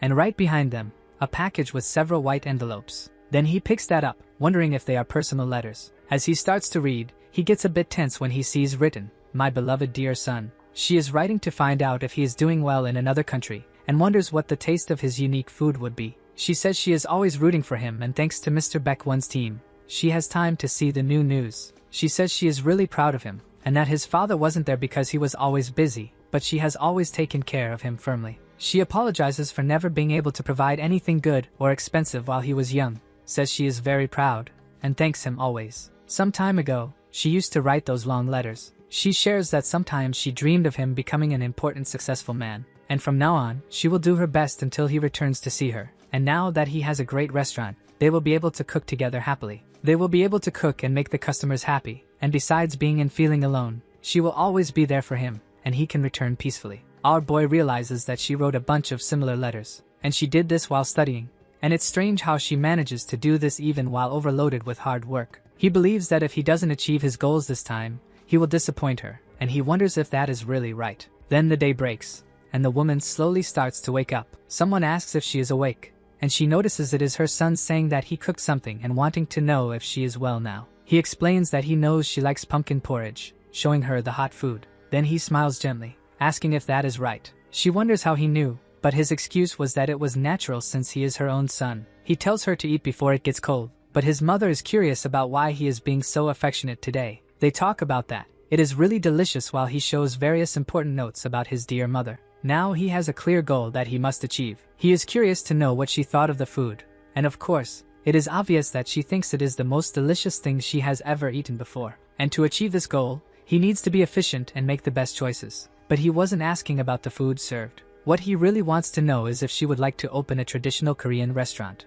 Smiling, he says they can open a restaurant together, and if she's lucky, she might even earn a famous Michelin star. In the end, he thought this might be a better goal, to fulfill the dream of his beloved mother. She thanks him for his hard work, and says they are leaving. Banyu feels awkward for calling everyone right after giving him a break, saying he will make it up to them, but they are grateful for the opportunity given. Then she says there's something more and puts her hand in her small bag. Since he took good care of them, it's time to give back. She mentions that she prepared some things for the health of her dear mother. He feels flattered and thanks her for that again. A little while later, he is going to meet his mother again, calm. She stands up because she wanted to say goodbye to the staff, but everyone has already left so she wouldn't have to get up yet. Banyu wants to know if she thought about what he suggested the day before. It seems that his mother really thought about it, but she doesn't believe she can manage a new restaurant. Moreover, he will need to leave soon, and she doesn't think she can do it alone. She thinks it would be best if she continues as a snack bar. He says that after a long time, he saw that kitchen again. She looks confused and asks what he is talking about, but thinks it's because it was all very crowded since he is there. Banyu says that's not it. He heard her employees talking, and it seems that the customers are regulars and always go there. Then he adds that it seems she already has a trusted crowd, but she defends herself by saying she is the snack bar lady, not a chef. She had said that she couldn't close the snack bar for a week, but our hero realizes she said that because she didn't want to leave her customers hanging, which already qualifies her to be a chef. Furthermore, he asks her if it wouldn't be like a dream for them to do this together. He said he found those notes there, and unlike the others, this one is not handwritten. It seems that it is full of recipes and various combinations of her favorite ingredients. Banyu says he likes the food she is serving now, but asks if she wouldn't like to make different dishes, and this catches her mother off guard. He then smiles gently at her, adding that now she is a chef. Some time later, our hero is there at the table with a pencil spinning. Although his mother hasn't followed a standard path to become a chef, the way she takes care of her customers is commendable. But he agrees with her concern about becoming responsible for a large restaurant, and he intends to help her. He considers bringing someone to help, but the restaurants would miss their chefs if he did that with someone from the team. He needs to find someone who is a chef. Then the paper beside him catches his attention, and it seems he has found something while wondering who that person would be. Sometime later, in a very nice restaurant, the young man asks what he wants to talk about, and that is Yoon Jong, who competed against him on a TV show. Banyu says it's been a while, and this is the first time they meet since that TV show. The boy says it's a pleasure to meet him, and that he has become a celebrity. He wants to know if he contacted him because he opened a new restaurant. Our hero wanted him to be less cold so they could build a relationship there, but another boy seems a bit more irritated. But Banyu says that's not the reason he reached out. He questions if he received a Michelin star recently and how, now that he is back in Korea, he would like to try some of his dishes. He asks the young man if everything is okay, and he seems a little tense about it. Yoon Jong questions if this is all he has to say by going to his restaurant, and admits he still doesn't quite understand. But considering that he is a special guest who came from so far,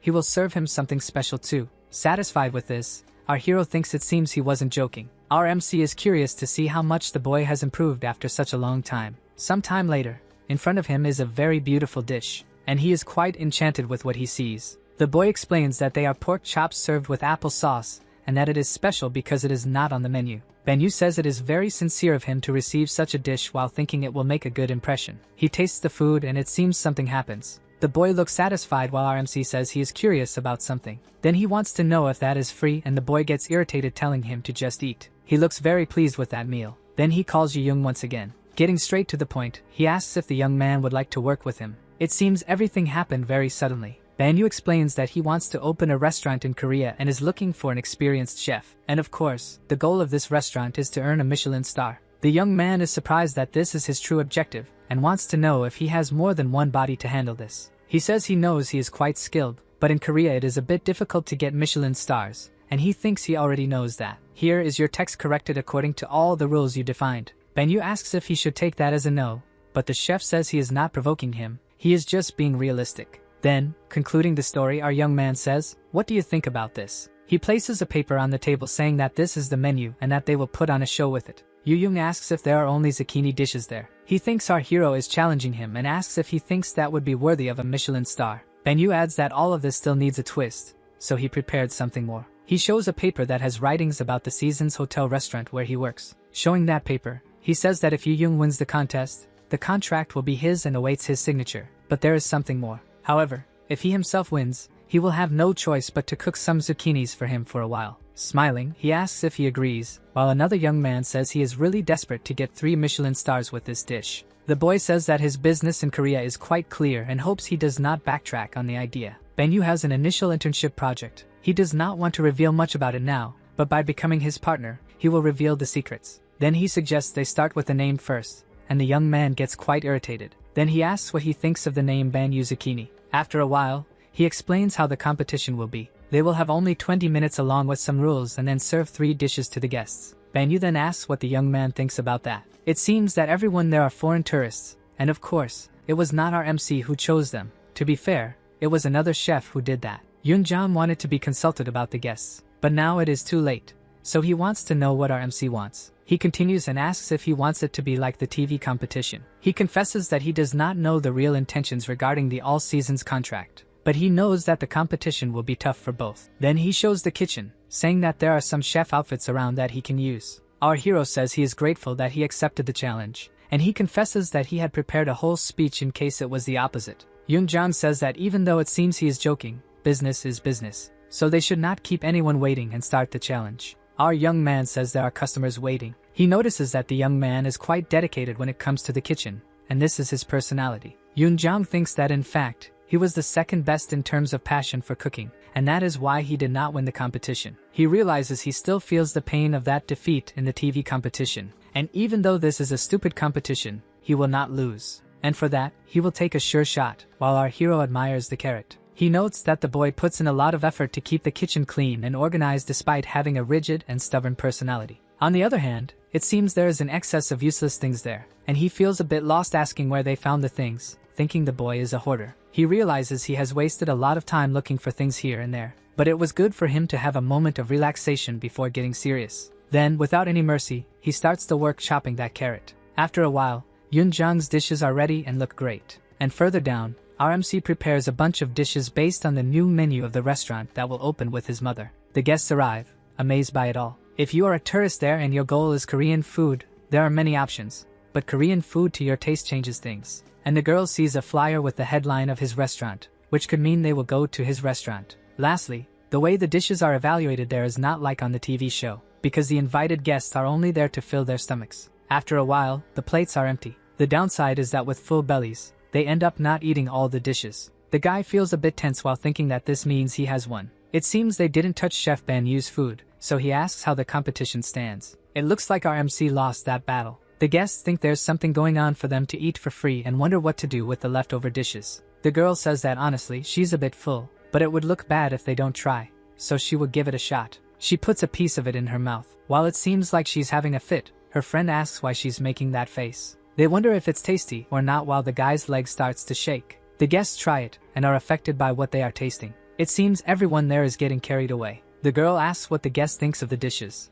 and the guest has a wild reaction saying they are super delicious. They cry because they have never tasted something so good in their lives and want to be Chef Banyu's students. He wonders what the hell is happening this time. He observes those different dishes that RMC made, and as he approaches, he tries it. When he puts it in his mouth, he seems to notice something. He calls for Chef Banyu. Very irritated, he wants to know how the hell he did that, but our guy just smiles at him. Banyu says he thinks everyone is already full while clapping his hands, and he mentions that this food is from the restaurant he will open, and some will be on the menu there. Finally, he wants to know how they feel about the taste. The guests say it's the tastiest Korean food they have ever tried, which irritates Yoonjang. He leaves saying that Banyu will take care of the rest, and that the guests with reservations will arrive soon. The team thinks the guy has gone crazy, but he does cook well too. They are confused about how the chef's dish lost to that pumpkin, but it's certain that Banyu has his secrets in the kitchen. But the guy thinks that if there were any secrets to win this competition, he should already know them. As soon as he tasted that food, he understood why he lost. While he was thinking about various strategic elements, Chef Banyu focused on just one thing: quality of ingredients, cooking time, and the cut. But all of that is basic stuff. Almost having a fit, he wonders why he did that if he's not satisfied with what happened on the TV show. Suddenly, something catches our chef's attention. He remembers Yoonjong asking how the hell he did that. He realizes that he noticed this right after tasting the food, and for someone to see that, they would have to be attentive to the same details. It seems RMC chose the right person. Suddenly someone asks if there's any way to eat that again. Banyu says he will open the restaurant, and will invite them to come there. The name will be Banyu's Pumpkin, and he would like the group not to forget that. Then 2 days after that incident, the guy is at the dinner table, tense, and our hero seems a bit confused by this. His mother says that the important guest has arrived, and she says he is more handsome than on TV. She kindly brings a plate to him, saying he needs to eat something first. He wonders if that wouldn't be the dish that Banyu made on the TV show. RMC wants to know why he isn't eating, but he says he will eat. When he tastes that food, he is surprised by something. He gets irritated, thinking he needs to stop reacting like this every time he eats the guy's food. Shaking all over, he thinks he can't lose his pride right now, since he will be part of this. Banyu wants to know his opinion. Yoonjong is surprised when RMC says he called him there to tell him something. It will be the first Korean restaurant with his name. He plans to leave the restaurant to him and his mother. This is because he needs to return to Paris and wants the opening while he is still there. So there's only 1 week left, which obviously leaves everyone very worried. He apologizes but needs to take an important call right now. He says on the phone that he has all the ingredients in his room, and that they can come in and take them. He says he will be back in a minute and then asks the two of them to keep talking in the meantime. She smiles at the guy and says she heard that his son was looking for a chef to work with him, but she didn't expect it to be that guy, and she feels awkward for bringing a businessman like him there. The guy tells her not to worry and that he was surprised to be sought out, but he believes there is a reason for it. He says he thinks it's because he is a ruthless chef, and he looks at you furiously no matter how good your recipe is. But he apologizes for speaking like that and says it's not about his bad intentions, but rather because he is really serious when he cooks. His mother finds it cute and laughs, leaving the guy feeling embarrassed. She says he seems serious on TV but is actually a very kind person, saying he studied a lot as a child and had no friends. But she wants to know what Yoonjong thinks about opening the restaurant in a week, and even though he is her son, she doesn't understand him well sometimes. The guy says he doesn't understand him well either but believes that by hiring enough chefs, they can manage. He wants to try the recipe that Banyu made, trying to get as close as possible to what he is looking for. To his surprise, RMC's mother says that's not quite what she meant, because if they are going to do that, they need to surpass her son. Then she says that as soon as they finish eating, they should go to the kitchen and start the plan. Banyu thinks about the part of being better than his food, and he gets excited. Yoonjong says he is also a very strict chef, but she thinks that's good and they will be able to give their best together. Banyu is worried if they would get along, but it seems everything is fine, and now he needs to solve another problem. A cell phone rings on a table. The guy asks if this is Mr. Banyu. RMC learns from Baek-won that everything is going well since the budget and plans have been made correctly. It seems they are stuck in a commercial area, and the chances of making a profit right away are slim. Banyu is surprised that everything is going so well, saying that he really is an expert. RMC says he won't accept excuses for anything going wrong, but Mr. Baek-won assures him that there is no problem at all. Fast or not, what matters is that the food is delicious, because if it isn't, everything will be ruined. Baek agrees but also thinks it's too easy for the kid to say that, and our hero says that's because he learned things from him. Then he remembers that there is something more. He says that based on the name he chose about the pumpkin, he has an idea and wants his help. Someone says they would just like to ask why pumpkin, and this catches our MC's mother by surprise. Then she explains that it's nothing special, it's just because she likes pumpkins. Then she questions if he was thinking of something like that, which is why he chose that name, teasing him. The woman says she is good at reading people's minds, and the guy feels that all his secrets will be revealed in one day. She is curious about why he decided to help her, as he could have just ignored his insistence. The guy says he was inspired by his grandfather to study abroad and gained more experience when he became a student of Chef Jack Kim. Cooking is simple, and his confidence grew until he met Banyu on the TV show, and he struggles to find words to describe the first time he met him. He was the guy who had only cooked in a diner, and he was impressed to find out that he learned on YouTube. And in the end, it was he who lifted the champion trophy. He shares that he wasn't discouraged and realized that he was a genius. What irritated him was that the kid was so ignorant. But when he met him again, he discarded his plan to get the star with the restaurant because he thought it was stupid. And now he has been cutting pumpkins for 3 days, as she can see. It seems he is there to train a bit, and also to rid himself of guilt. He is there to learn every detail he can, and he is also curious about the ridiculous secret of the chef. And then he suddenly remembered that he only followed the standards of the kitchen while Banyu went beyond those standards. He is quite curious to know how it will be if he follows these standards from now on. The woman says her son has earned Michelin stars, and the young man replies that he thought so too. However, he thinks that those 4 stars must be just the beginning for him. Our young man says he nailed the flavor of the pumpkin dish, and he continues eating while the duo in the back is quite satisfied. To maintain the texture of the pumpkin, it is necessary to remove the fibers and seeds, but removing too much will take away the sweetness of the pumpkin. Banyu congratulates them for having done this, but he needs the key ingredient to stand out the most. The fried pumpkin with shrimp is also great, and he says he understood the instructions for the dish well, and even though they didn't have much time, they did a great job. He thinks the work turned out really well and that this way they can win the Michelin star. It's late, and he leaves everyone surprised because the next day they will see the restaurant that is ready. The young man asks if he had been preparing something like this since he arrived in the country because it all happened very quickly. He smiles, saying he was worried about delays but believes they will manage. And Yunjang says he is not really surprised by this. He becomes a bit suspicious because our MC says they need to go to another place now. But he adds that there is something he needs to discuss with him. Yunjang becomes desperate because he will have to leave the country in 3 days as he is busy with work at the All Seasons Hotel. It seems he will no longer be present at the restaurant's opening because his schedule has become complicated. The chef finds it funny because he always thought Banyu did exceptional things, so he thought he might be a robot or an alien. So he asks if that was all, but our hero says he also wanted to thank him, and he wants to thank him because of his mother, catching the boy off guard. But Yunjang starts to respond kindly, and it seems he didn't tell his mother that his departure was moved up. In fact, it was just a hunch, as he thought that given the dynamics of things, he hadn't mentioned this to his mother yet. He says he understands the fact that he is worried about his mother being alone there, but since he owned a business for a long time, he can say that she is not weak, and that he recognized her as a boss, so he asks how a restaurant could function without trusting the chefs. This leaves our MC surprised, and he comments that the young man is a very oblivious person. When he returned, he told his mother about his departure, and of course, she was disappointed by this, but she didn't express any annoyance or sadness on her face. In the remaining 3 days, they inspected the restaurant, and everything turned out really well. He hired 2 Michelin-starred chefs to learn more about managing a restaurant. There is something else that left his mother somewhat surprised. It seems that Banyu organized a franchise network for the snack bars. It was a secret,